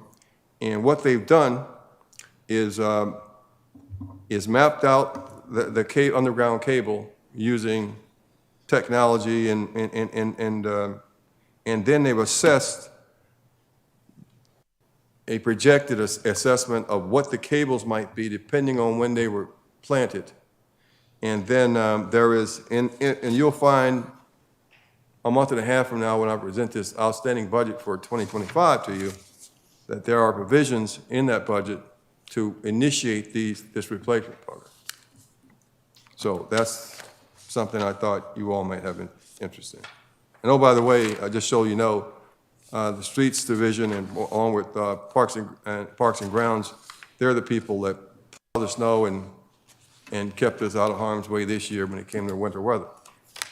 So those are some of the objectives that I wanted to highlight in exercising my authority as a city manager to tell you what's outstanding and is significant to our residents. Now, we are prepared to answer any of the questions about any of the objectives that are in front of you or statuses right now. Thank you, Mr. City Manager. As always, appreciate the good work that you and your team and the city staff as a whole engage in to deliver services to the community. So it's nice to see the progress. I'll look to my colleagues here for questions, comments. Councilman Esteve. All right, I know it's 10:11, so I'm going to try and get through this quickly. Thank you for the report, and thank you so much to so many members of our wonderful staff for hanging out with us very late tonight. I know that many of you have very long commutes home, so hopefully we won't keep you here, but I really appreciate your dedication. You're taking the time to join us this late evening. Let's start at the beginning. On page 6, economic development. Just a couple quick things that are going to be more relevant for this upcoming budget, but I just wanted to raise with my colleagues and with staff as well. We have a bunch of different goals related to improving business retention and attraction. We have unfortunately had, for reasons outside of our control, some bad news on that front recently with a few business closures that we're all aware of on 197. One of the big priorities that I think I can safely say that this council is pretty united on is wanting to prioritize economic development in our upcoming budget this year. I just wanted to note that now because I think this is something that we're all going to be looking at very closely. I know personally, in addition to wanting to work, with the county as best we can, I'm very eager to see us, beef up efforts to create incentives where we can. To bring in choice businesses. So that's just one thing I wanted to raise. On one of the objections related to economic development, I know that Mr. Henry King's staff is working from time to time with businesses that raise they're having a permitting issue. Just wanted to highlight Councilmember Ingrid Watson has said over and over that her office has a pretty good relationship with DPI and is very eager to get involved and help in any situation where we have a business that has a county-related permitting issue. I have forwarded her a number of folks, residential and business, so I just wanted to note that for staff, that is something that Councilman Watson's office has offered repeatedly, and she has had success in moving things along. So just wanted to note that. Page 23, an outdoor market in Old Bowie. A review was done. I was curious, I may have missed it, I don't recall what the results of that review was. Number 3? That's correct.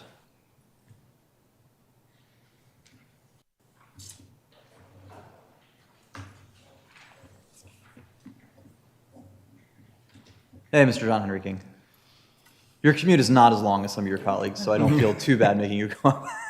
It's not. Oddly enough, if I could walk straight from here to my house, it's less than a mile.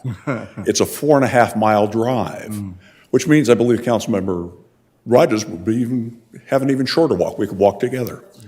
The question is about the outdoor market and the survey. The survey was done by our retail strategy consultants looking at Old Town Bowie.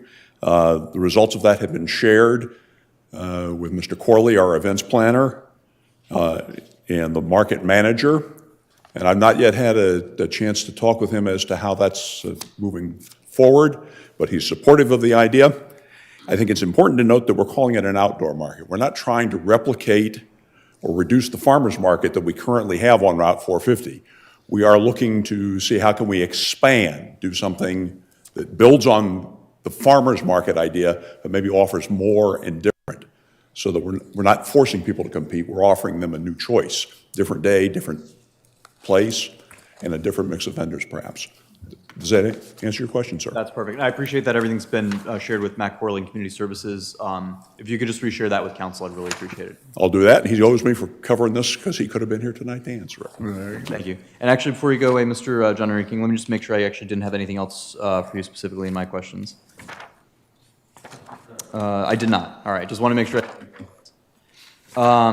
Moving right along, page 33, also Old Bowie related but not economic development.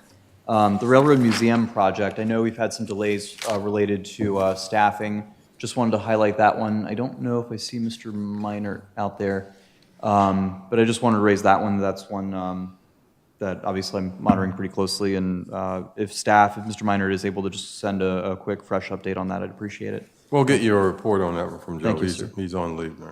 And then also on page 33, more Mayor Pro Tem Wolfley's area was the Bowie art sign. I know this has been going on forever now, the Bowie berm. I understand our current delays, and I've read a lot of the internal communications with State Highway, that the issues, we currently have an MOU in the works with them that will allow us to replace the Bowie berm that, as I understand, we are now spray painting because we're at that stage of that berm's falling apart. Do we have an update just on where we are with State Highway, and is there anything that we could be doing to help grease some treads or something? Sure, it's being reviewed currently by the State Highway Administration. We do have an MOU to do the current maintenance on that site, but we do not have an agreement in place to do the replacement for the public art piece. We are working on that actively, though. From the communications I've seen, it seems on our end we've done what we've needed to. That is correct. Are we in a waiting game phase? That is correct. Okay. Well, I'll make a note that we need to make some phone calls to get out of the waiting game. Yeah, thank you. And actually, this one is, well, this might be you, actually, Mr. Spurgeon. I apologize. Page 36, Racetrack Road. We are apparently monitoring or working with the county to monitor the improvements that they are making that are now been delayed to Racetrack Road. What's the item number here? Oh, no, item number 4 on page 36. This is actually planning and sustainability. I apologize, Mr. Spurgeon. So apparently we're coordinating with Prince George's County's Public Works Department on the Racetrack Road improvements. For those of my colleagues who don't know, Racetrack Road is being totally redesigned. We're now, I think, delayed into year 3. I know I've talked to Councilmember Watson's office about this. In our collaboration with Racetrack Road, I was just curious if our planning department had any fresh insights or input as to what was going on. If Mr. Minor's not here, we can. Well, Mr. Esteve, week. Mr. Minor believes that the design and engineering process is almost 80% complete. So, we can verify that when he gets back. Gotcha. I always get nervous when I see the completion percentages from projects that we don't control, because oftentimes it's like watching that little refresh bar on the computer screen that just goes and goes and goes for hours until the computer crashes. But I appreciate that. I'll follow up with Councilmember Watson as well and see if we have any updates. That's all that I had. Thank you, team. Thank you, Councilmember Esteve. We'll now turn to Councilmember Ndebumadu. Thank you so much, Mayor Pro Tem Wolfley, and I want to thank staff for a great comprehensive presentation.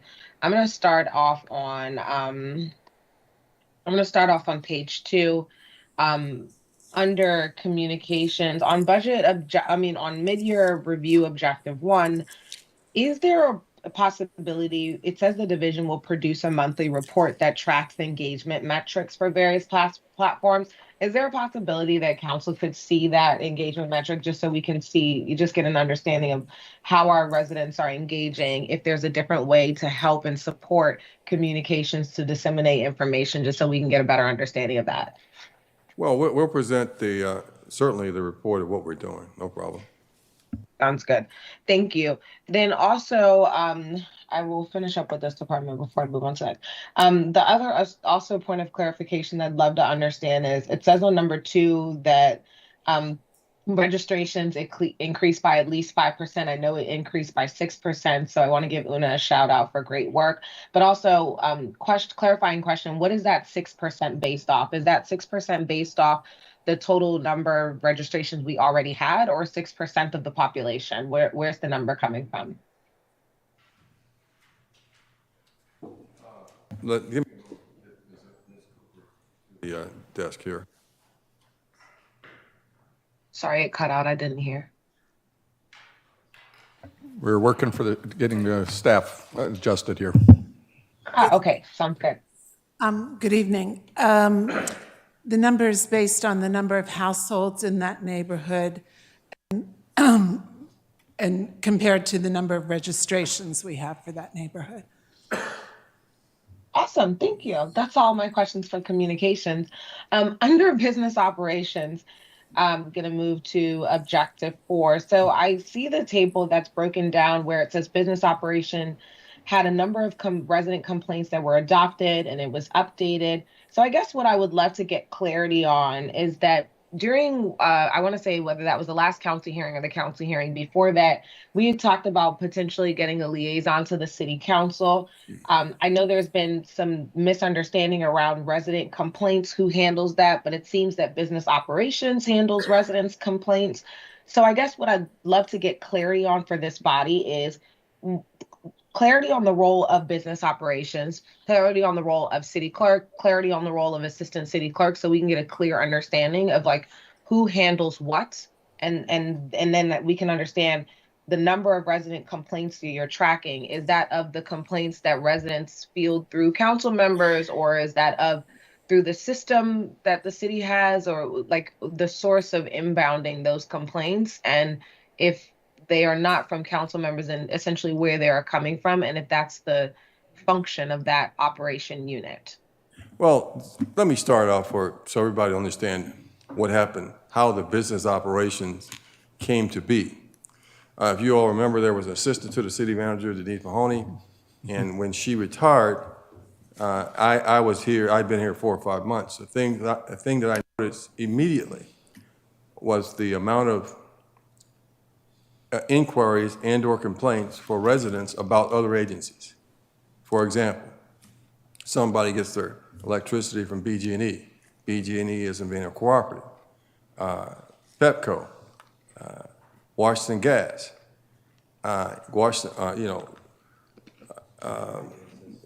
WSSC replaces a patch in the road and it's not a good one.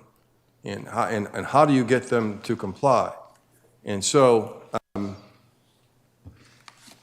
I decided that we needed somebody working on staff who knew everybody everywhere of significance, somebody who knows somebody at DPI, somebody who knows somebody at WSSC, BG&E. That's why when we have our emergency actions, the information about the outages and the number of people that are recovering, that comes through business operations, because at the time, business operations is in contact with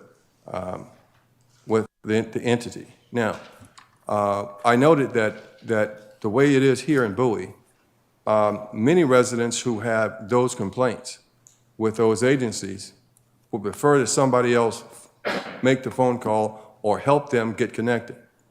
And so that's one of the things, that's one of the primary functions of the business operations division within the city manager's office.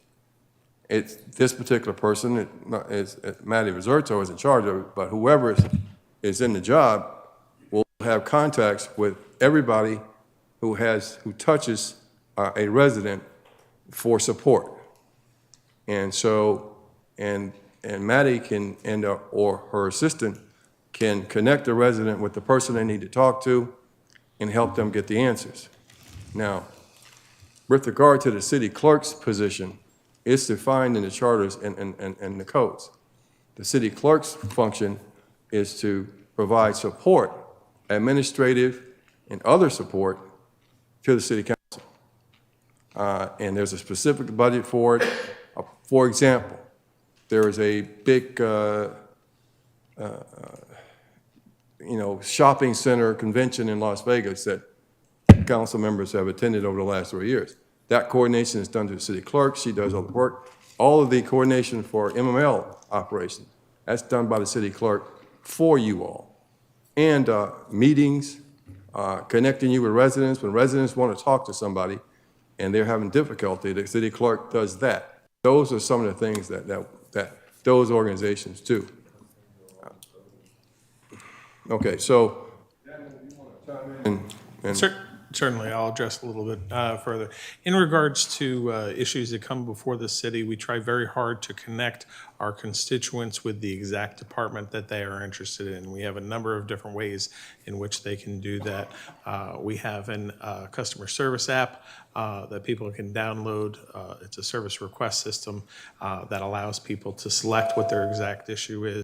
And when they put in their concern into that, which is also a similar system that is available on the city's website, the concern that they have when they select what it is will go directly to the responsible person associated with it.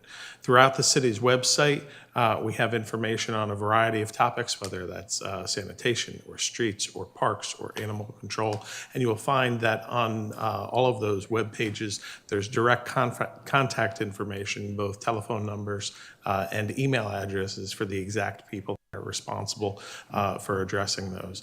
Oftentimes, our residents don't know where to go, and many folks call our main switchboard in regards to our front desk.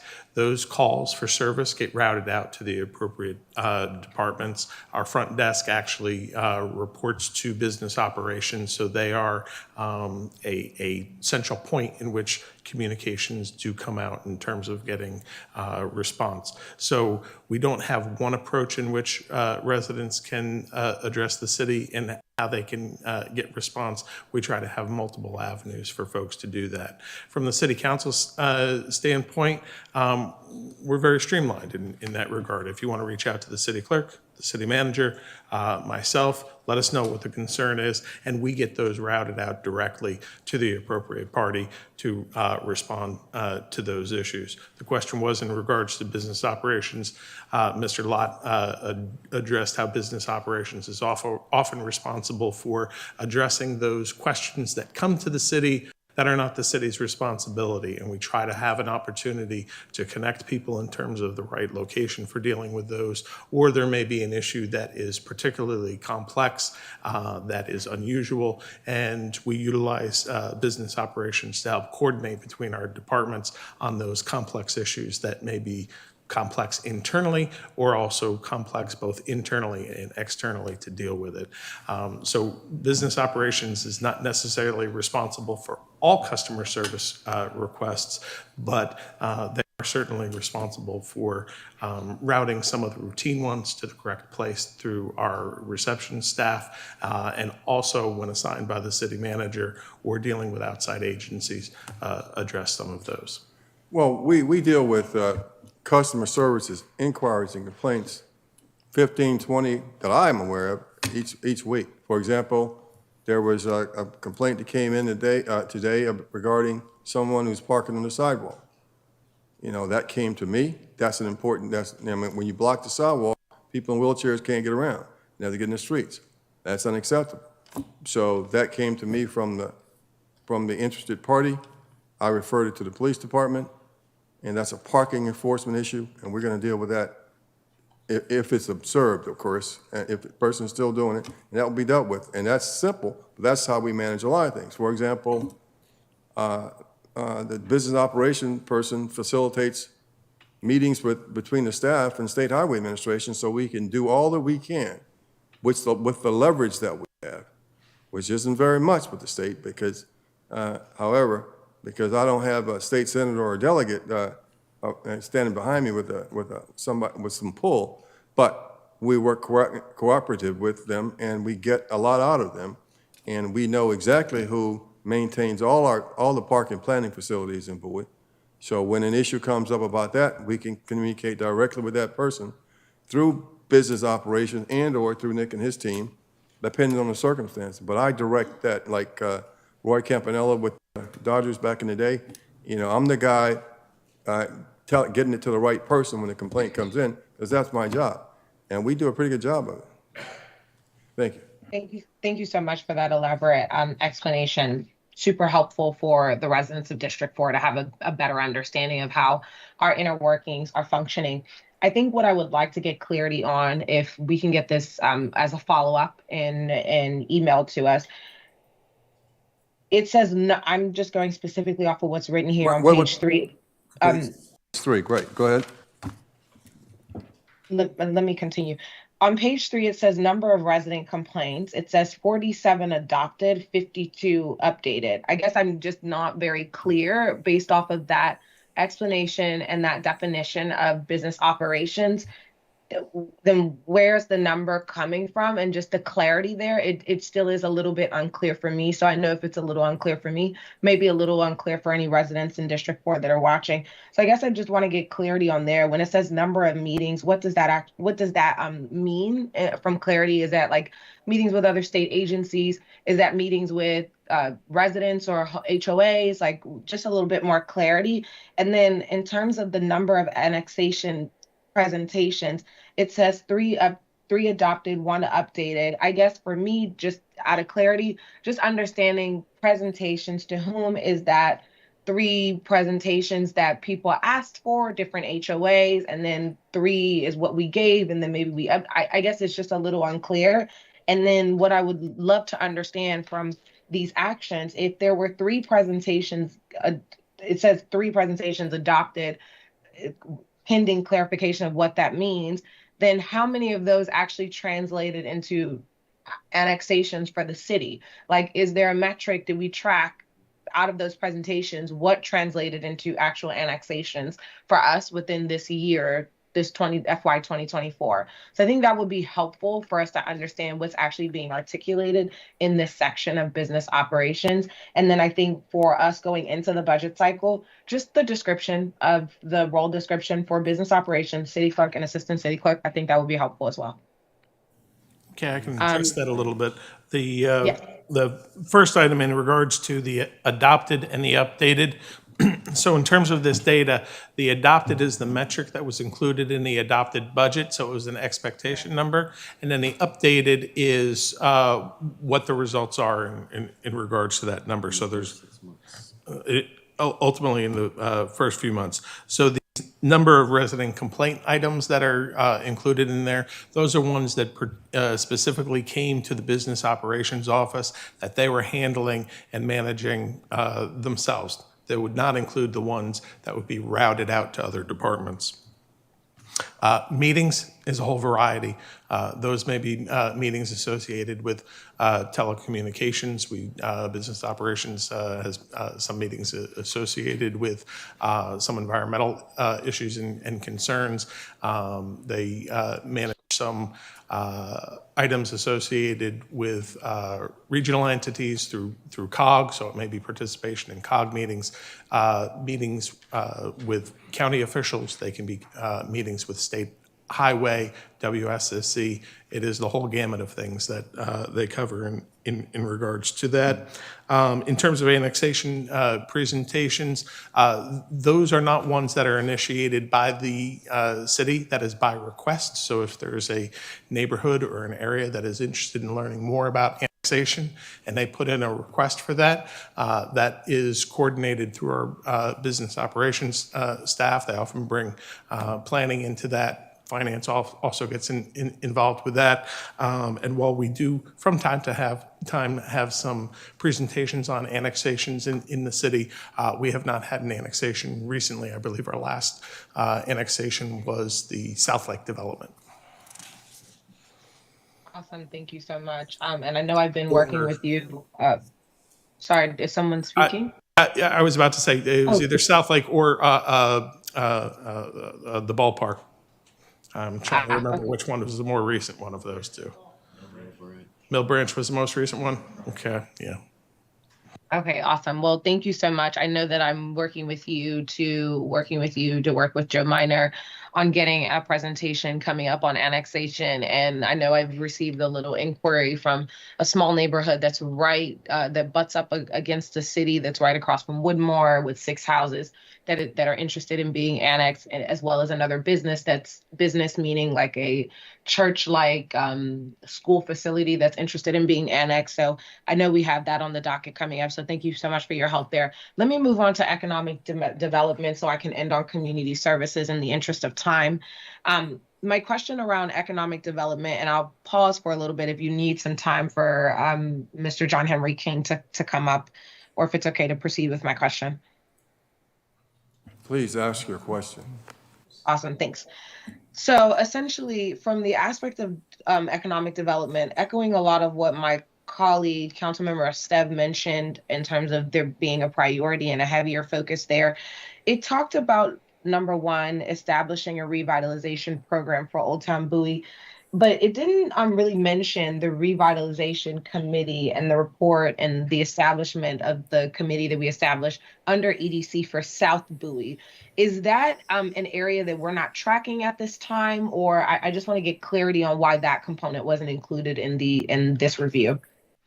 Your topic on South Bowie was brought up in this fiscal year so that it was after these objectives were set in the budget. Hence, there is no report in the budget relevant or related to that activity. Thank you for sharing. I just want that to be clear for the residents who are watching and who might come up and ask me that later. So thank you for clarifying. So moving on to my next question around economic development. I think this will question more so statement from my colleagues. I think really what it'll be very timely for our strategic priorities conversation is getting very clear on what economic development means to the city, and then establishing a real strategy around, what we're going to do there and what type of money we need to spend there, what that budget for that department needs to look like, and going forward, what our priorities are going into the next year under economic development. I know for me, that's going to be South Bowie because I'm not an at-large council member. I represent District 4. And South Bowie is a really big concern in terms of there being a food desert, not a lot of amenities, and it being primed and prepped for amenities, the type of amenities that my constituency is looking for. So I just want to amplify that for the sake of my colleagues for our next discussion. My next question is on budget, mid-year budget review, item number 3 on page 7. It mentioned Inovalon met the criteria for the 6th $100,000 incentive. Can you please talk to us a little bit more about that criteria for those residents who might be unaware? They must physically maintain their headquarters in Bowie, which they have done, and they must maintain an employee headcount of 500 or greater, which they have done. Thank you so much. And then my next question is around, I don't think it's in this review, but I do want to bring it up. For the BIC, I know that the BIC is not mentioned here. However, it is my understanding, and I'm bringing this up because I know we are going into the budget cycle. It is my understanding that there is currently no requirement that exists based on the money that we allocate for the BIC for those businesses to be based in the city of Bowie. Am I recalling that accurately? You are. Okay, so thank you so much, John Henry. I want to amplify that as well for my colleagues for something for us to look into going into the next budget cycle. If we are going to continue to sustain giving money to the BIC, maybe just looking at kind of the percentages of Bowie that the businesses that end up staying in Bowie. From my understanding, most of that type of money across other states that typically give them out, there is a requirement for the business to be based in that particular area, headquartered in that area for a minimum of 3 to 5 years. So that's something that I also want to call out for my colleagues going into this budget cycle for us to look at. And then my last question for you, John Henry, on page it is blah, blah, blah, blah. On page 8, yes, on page 8. You talked a little bit about your efforts around retail tenant attraction and retention. You mentioned ICSC. You mentioned your advertising efforts. Can you talk to us a little bit more about anything that might have come out of you attending ICSC in September 2023 and just any efforts that are currently pending on your advertising, the advertising you talked about here, meaning locate in Bowie and trying to get businesses to come to Bowie. Can you talk to us a little bit more about that?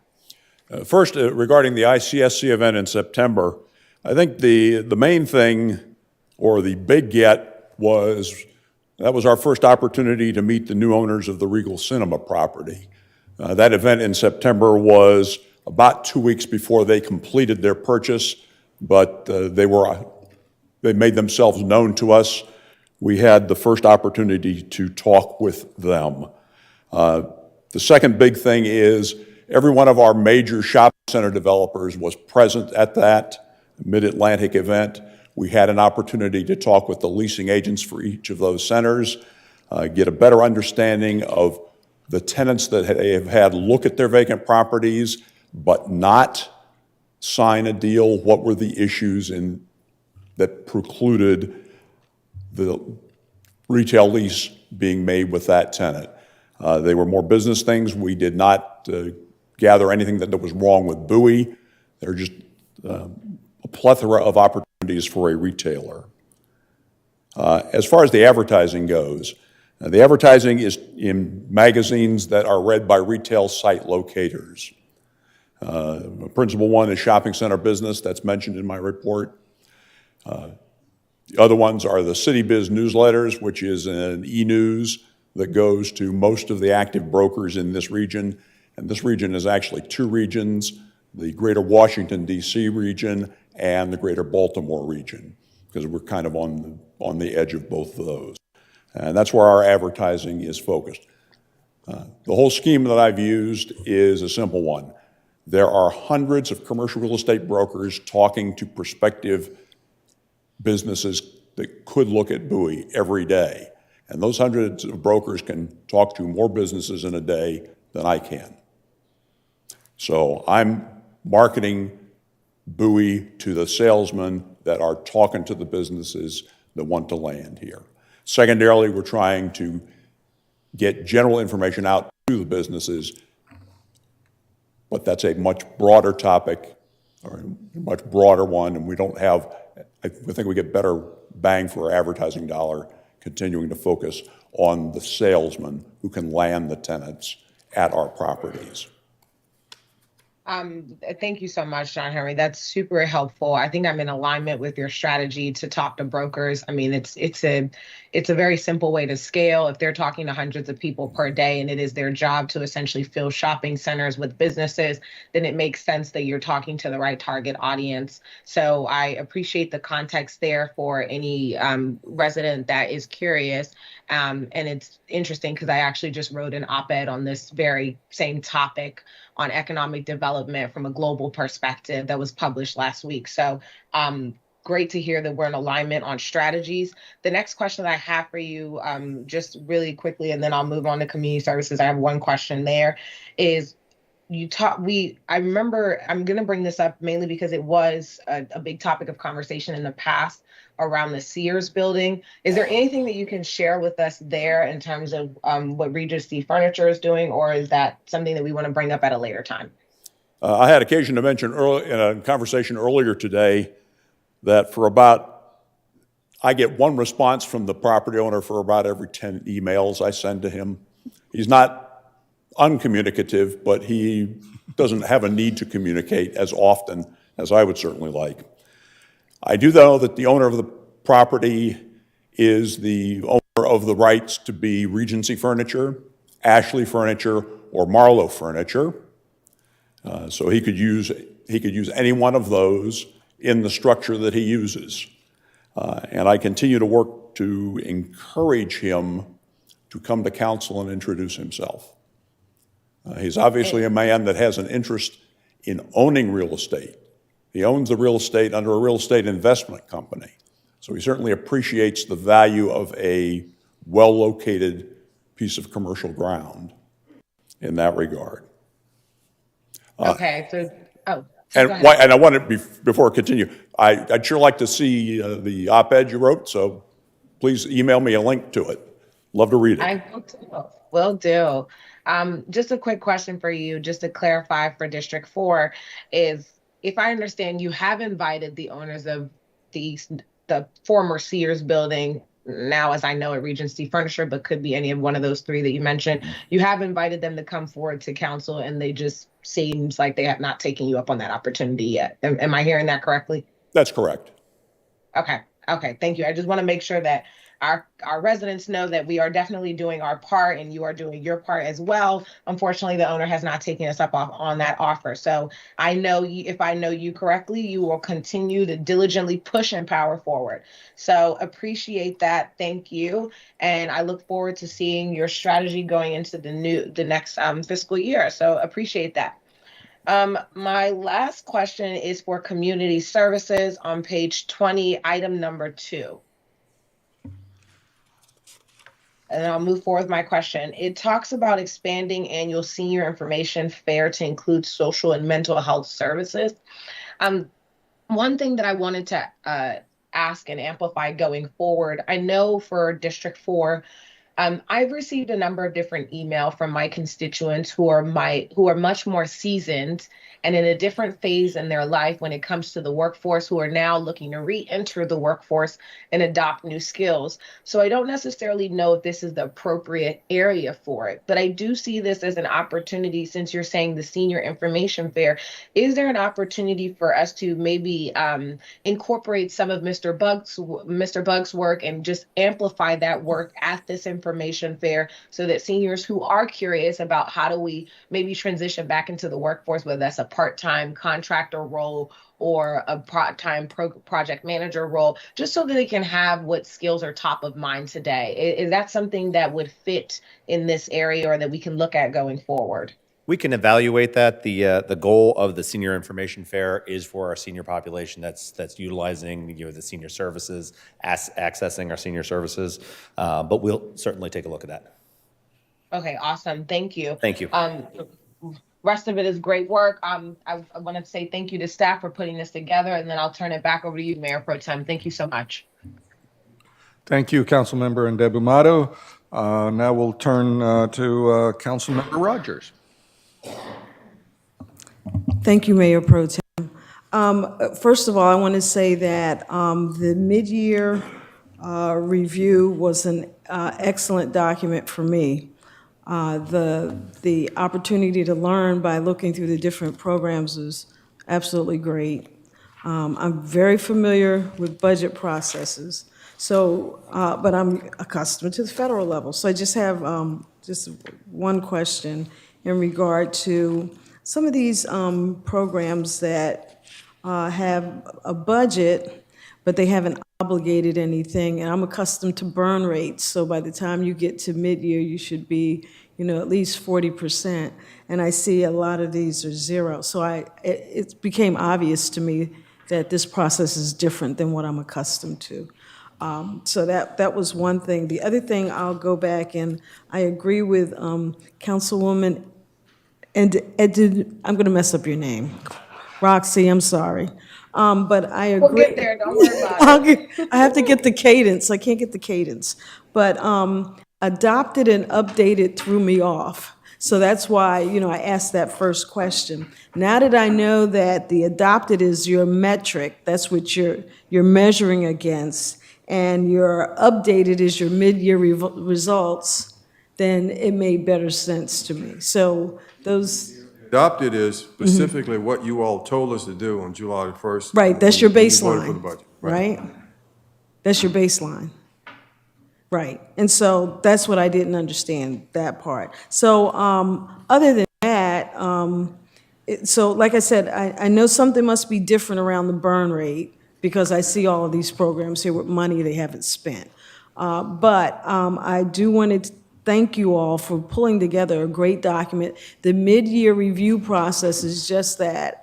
it gives us an opportunity to look at what has been accomplished so far so that we can plan and prepare as we move into formulation for fiscal year 24-25. That's when we have those discussions about other things that we would want to have in place. That's why it's so important to have a strategic plan as well, because that helps guide your budget process. So I thank you for that. Well, strategic planning can be very important and useful for the staff.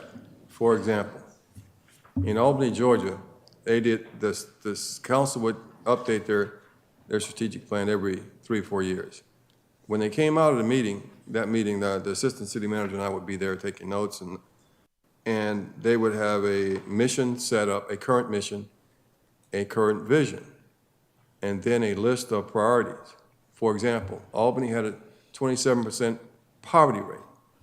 I mean, Mississippi Delta kind of poverty. And like you don't see up here. So, and poverty creates or participates in the crime rate. So one of the priorities for the city council was to reduce the crime rate. Also, specifically, to do things to combat poverty.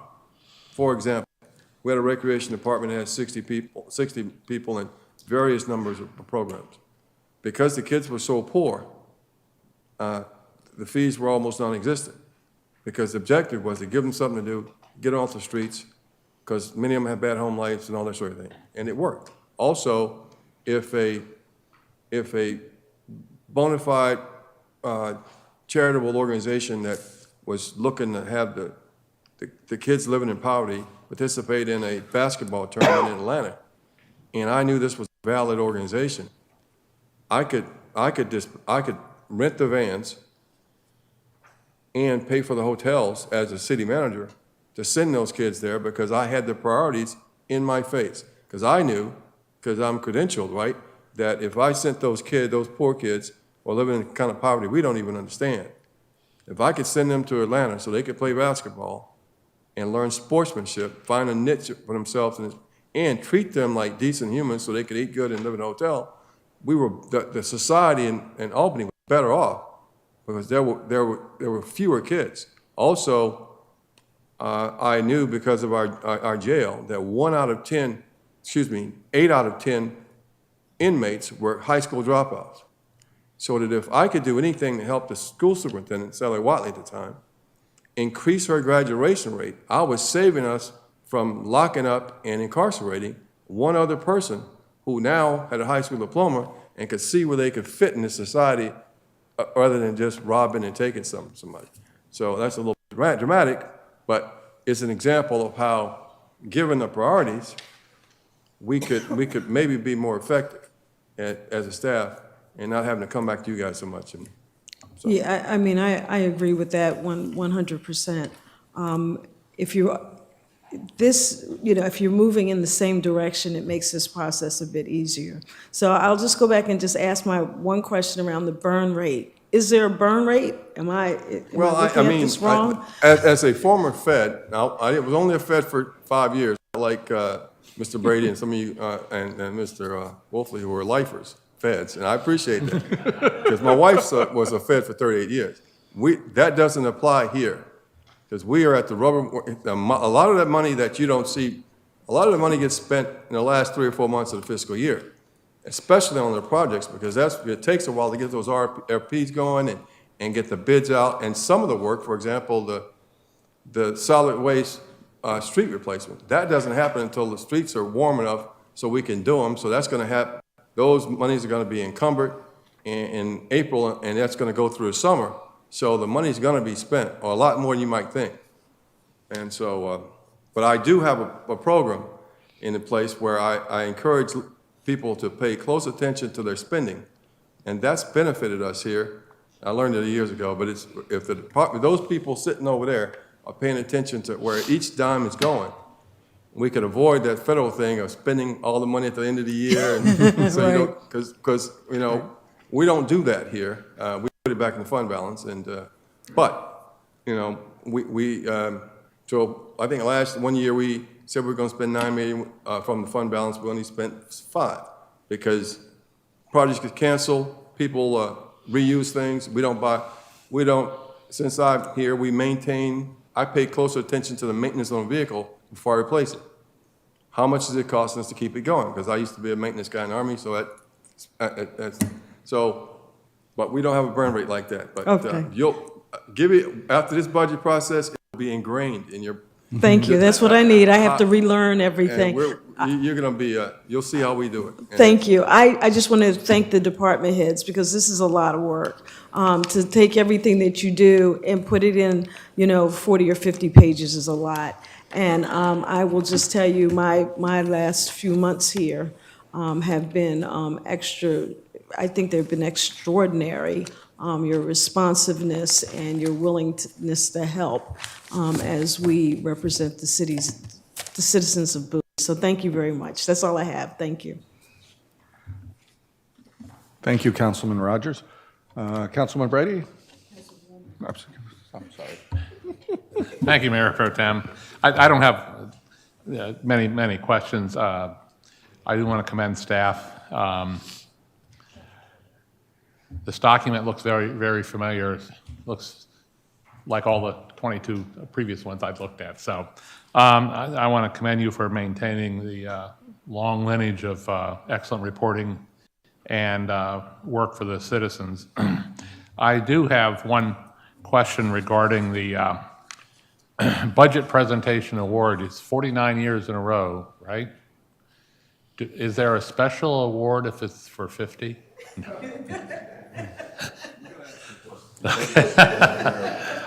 It will be printed out in golden paper. Just a couple of observations. With regards to, there seems to be a communications problem, and to me, that's what I've seen since I've come back on the council, that some of the problems aren't problems, but rather they're people talking past one another or people misunderstanding what someone else says. And as we'll go back to the business operations table on page 3, if you look at the way it's structured, adopted and updated, it kind of ties into the budget document where you've got the actual budget, estimated, proposed, adopted. But these entries aren't in the budget anywhere. So that's what's a little bit confusing. And if you try and shoehorn everything you're reporting using the same headers, sometimes it doesn't work that well. So just offer that as some feedback with regards to that. I'm also reminded of the old adage that if it ain't broke, don't fix it. And I think maybe with regards to economic development, maybe we do need to not necessarily fix it, but rethink it, if you will. And what we have seen is partly the effect in the city with regards to what happened across the country with COVID. And we've lost, what, 4, 6 restaurants? And they're either standing vacant, we got one being replaced. We've lost Sears. I consider we lost Best Buy because what they have now is a big step below. So maybe we need to rethink and redefine ourselves if we can, reposition ourselves if we can. So that's just something that as we move forward, have a discussion on that. I was intrigued when I saw the reference to the 25-year plan on replacing streetlight cables. And I'm assuming we're talking not just replacing 10-foot sections when they fail, but going through and doing a complete replacement section to section. Because the reason I'm intrigued with that is at one point in time for 2 years, I was the PGCMA representative with regards to rate structure for Pepco. And at the time, one of the problems they had, and it seems to be a continual thing, is the fact that none of the street lights are metered. And therefore, you have to come to an agreement with the utility, in our case, BG&E, based upon the number of lights, the assumed amount of power consumptions, and the duration of the time that they are on. Which means you're always overpaying because there's always going to be street lights that aren't. So I've always been of the mind that we ought to meter all of our light cables. And then we get away from this budget negotiation with BG&E, with the utility, and figuring out what's the rate they're going to charge us for it, because they just have a meter they can read.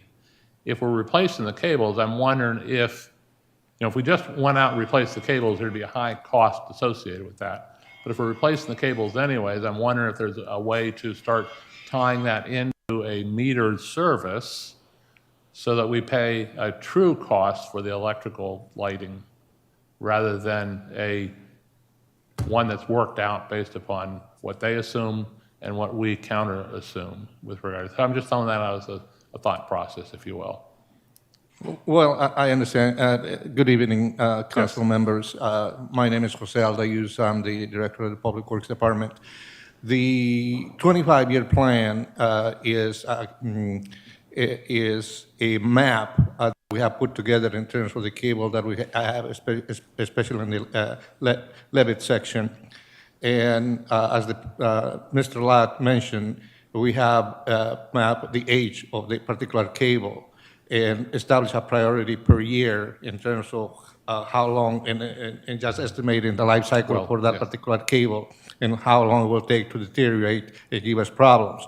But at the same time, one thing that is my fault I didn't have time to participate to the city manager is that it's a living system, because it also includes a heat area where we have cable problems that takes a lot to do. Then we reprioritize and just put that on the top of the list. Right. So, and just we switch things. So that's the difference. We're not at the stage of putting meters just yet. We're just focusing on how much capital investment the city has in terms of cables and how much it will take, because as assets deteriorate, we're going to start spiking with different sections where we have to replace it at once.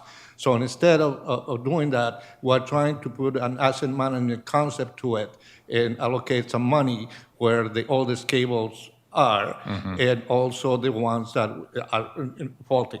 Right.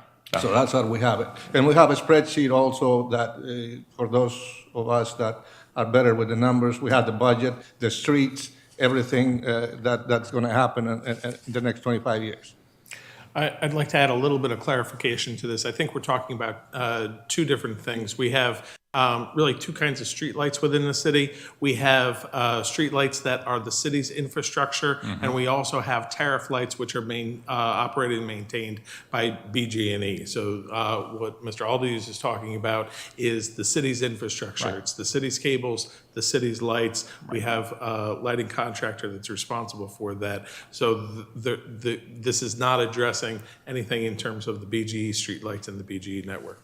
Oh, no. Oh, I fully appreciate that. And I wasn't looking at dealing with BG&E with light. I was just suggesting, as I said, 15, 20 years ago when I was dealing with this as a PGCM representative, the thought was, we could save some of this arguing and hassles and what have you if we just meter all our lights. But it's costly to do that. But if we're in the process of replacing the lights, I'm wondering if it's not something to give as a thought process to see. Maybe since we're doing it anyways, it's not a new cost, so it may be something that will save us in the long run. Just throwing it out. Yeah, and there certainly is opportunity, being a regulated industry through the Public Service Commission, having some dialogue there, because ultimately those rates that come from BG&E are the ones authorized through the PSC, and I think that's our largest opportunity for having some dialogue and finding new ways of dealing with this, but certainly recognize that that is important to do. Excellent. And then I'll just close by saying, over the years, I've always felt that if I was relaying a complaint or if I was identifying something, I went to the city manager. But I think maybe in the new environment, maybe the business manager that works for you would be the better one to relay those kinds of complaints. And then I would just ask that, absent my involvement with informing staff, if you find out something that you feel the staff feels, or that we feel the staff should be telling us, it should be a two-way street. Keep us in the loop when you are dealing with these complaints so that we're not blindsided when we talk to a constituent or go to an HOA and find out that you've been dealing with them and we've not heard anything. So just. Well, we'll certainly do that. And, I like to look at it as the department directors here, myself, and you, and the council as a leadership management team. Right.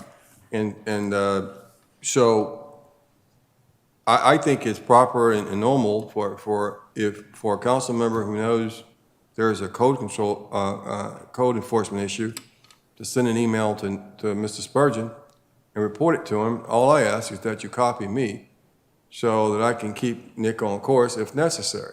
Mm-hmm. And then Nick can, in that case, or Jose or anybody could, is authorized and should be, and more than competent enough to respond directly to you and to solve the problem, and with me in the CC column, so that I can do that. Even though I think I like to work really quick, when I get an email, that could move any perceptions of getting bogged down. And we've been doing that for 7 years. Those city council members who chose to do that, and we would rather, of course, people not go below the director because it kind of freaks those people out when they get emails from city council members. But we do that all the time, and we'll certainly keep you involved or respond to the resident for you, whatever you like. We do it 15, 20 times a week, someplace in the city.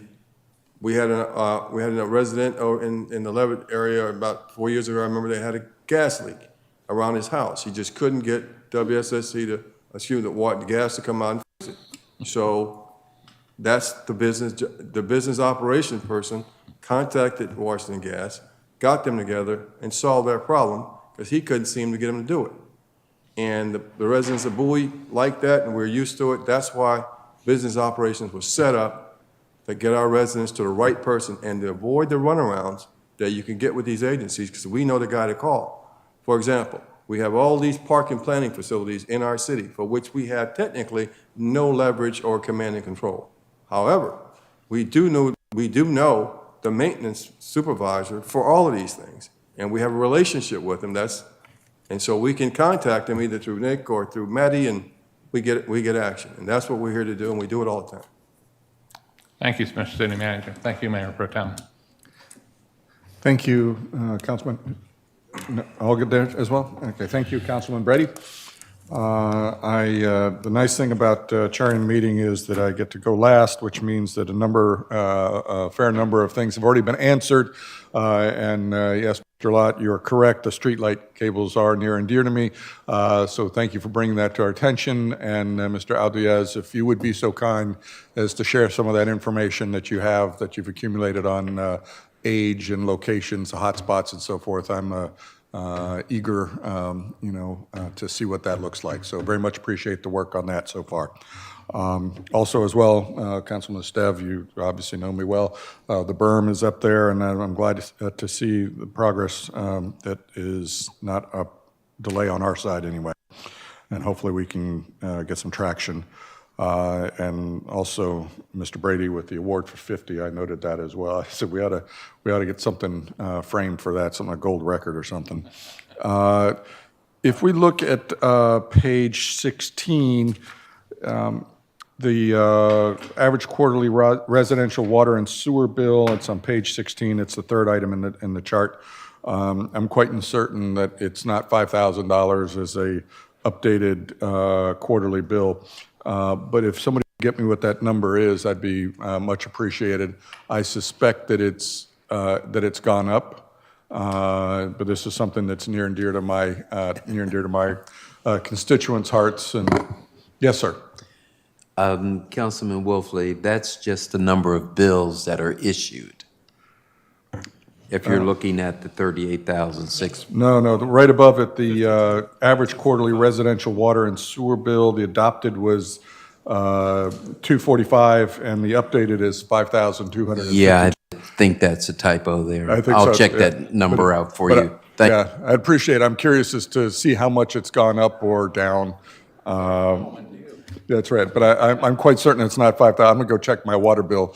I may have to stop service if it reaches that level. On page 45, if we look at halfway down the page, complete streets on Ken Hill Drive. There's a bullet that says reason for any delays, and it says none, followed by the words proposed bid scheduled March 1st, 2024. Based on our commentary from last meeting, I'm hoping that that's actually not the case. And Well, that no, this sir, predates- this was printed before we had that Excellent. discussion, so that project, we're still trying to figure that one out. Outstanding. And it may not occur, considering the concerns of the residents. Absolutely, in my thank you. opinion. I very much appreciate that. Want to make sure that didn't accidentally slip out onto the street for bid. Next item is page 53, also near and dear to my heart. Oops, is it 53? Water main replacement, but it's not page 53. Perhaps somebody can tell me where that would have been. Yeah, that's number 15, right?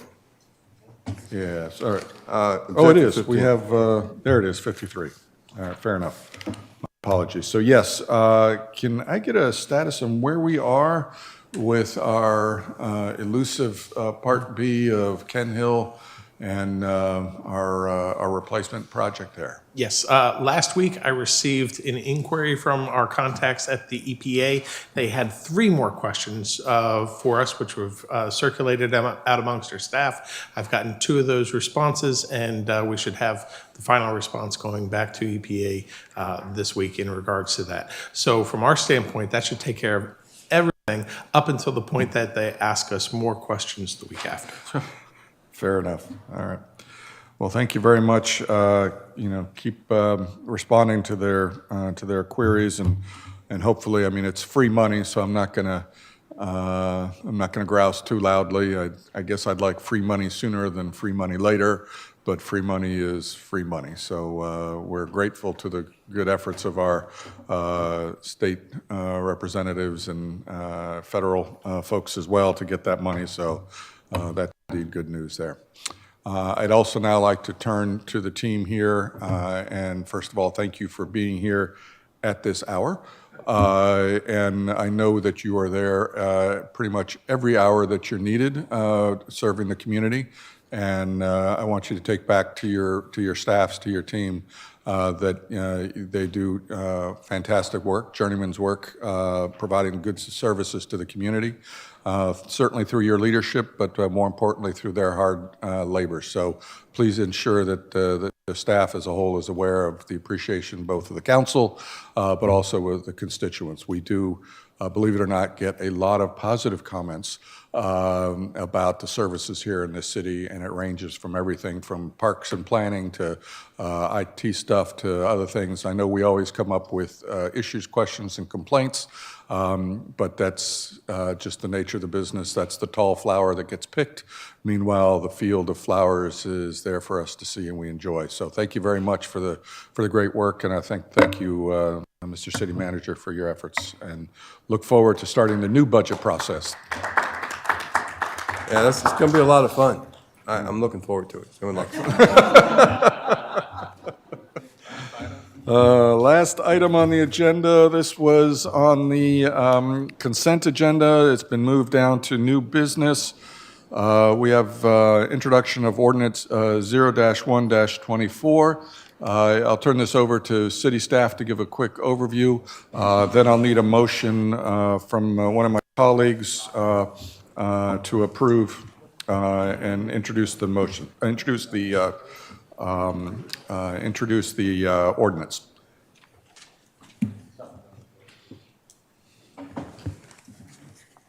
Okay. Good evening, Council. H. Byron Matthews, Finance Director for the City of Bowie. The ordinance in front of you today, my phone cut out on me. We sent out a memo along with this ordinance. Ordinance 0124, it's an ordinance providing a supplemental appropriation for the annual budget. We had 2 items that occurred. One, Vehicle 15 that was damaged by a fallen tree that requires a replacement of the vehicle.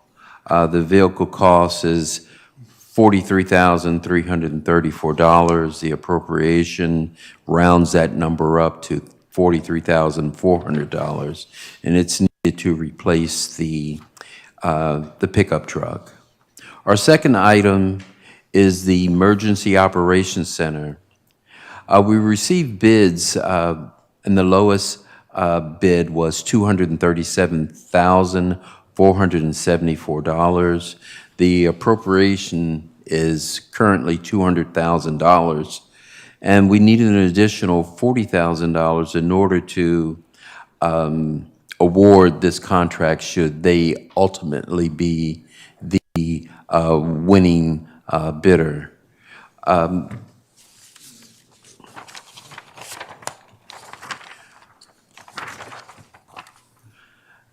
So when we go back to the original ordinance, and I know we've had some small changes with some of the numbers, this reflects these two items.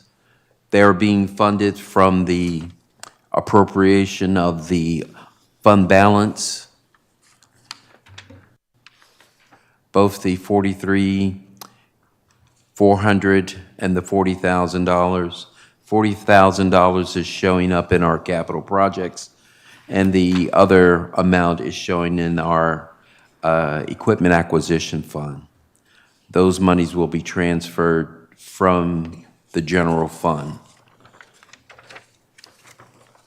If there's any questions about that, I will enter. Anybody, any questions? Questions? One quick question on my part. The 43,000, we operate PAYGO. Did we have any funding for this in PAYGO? How much had we set aside for this vehicle?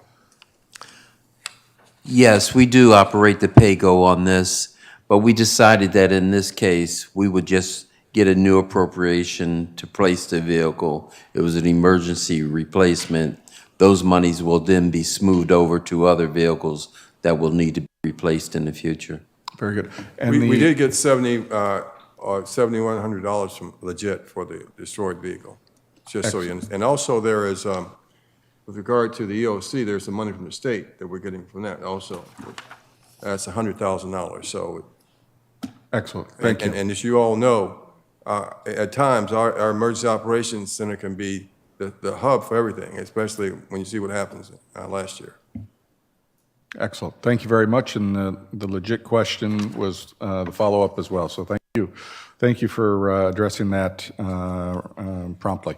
So at this point, just a reminder of my colleagues, I need a motion for introduction. We'll actually have discussion and motion for approval in our next meeting for action. Looking for a motion. I'd like to move to introduce Ordinance O-1-24. Second. Motion has been introduced and seconded. All those in favor? Aye. All those opposed? None heard. Unanimous, passes. Thank you very much. And I think at this point, I will ask one last favor of my colleagues. Anybody care to make the favorite motion of the evening? Mr. Mayor Pro Tem, I'd like to move to adjourn. Second. It's been properly moved and seconded. All in favor? Aye. Unanimous. Thank you, everybody, very much. I very much appreciate it. Meeting's adjourned.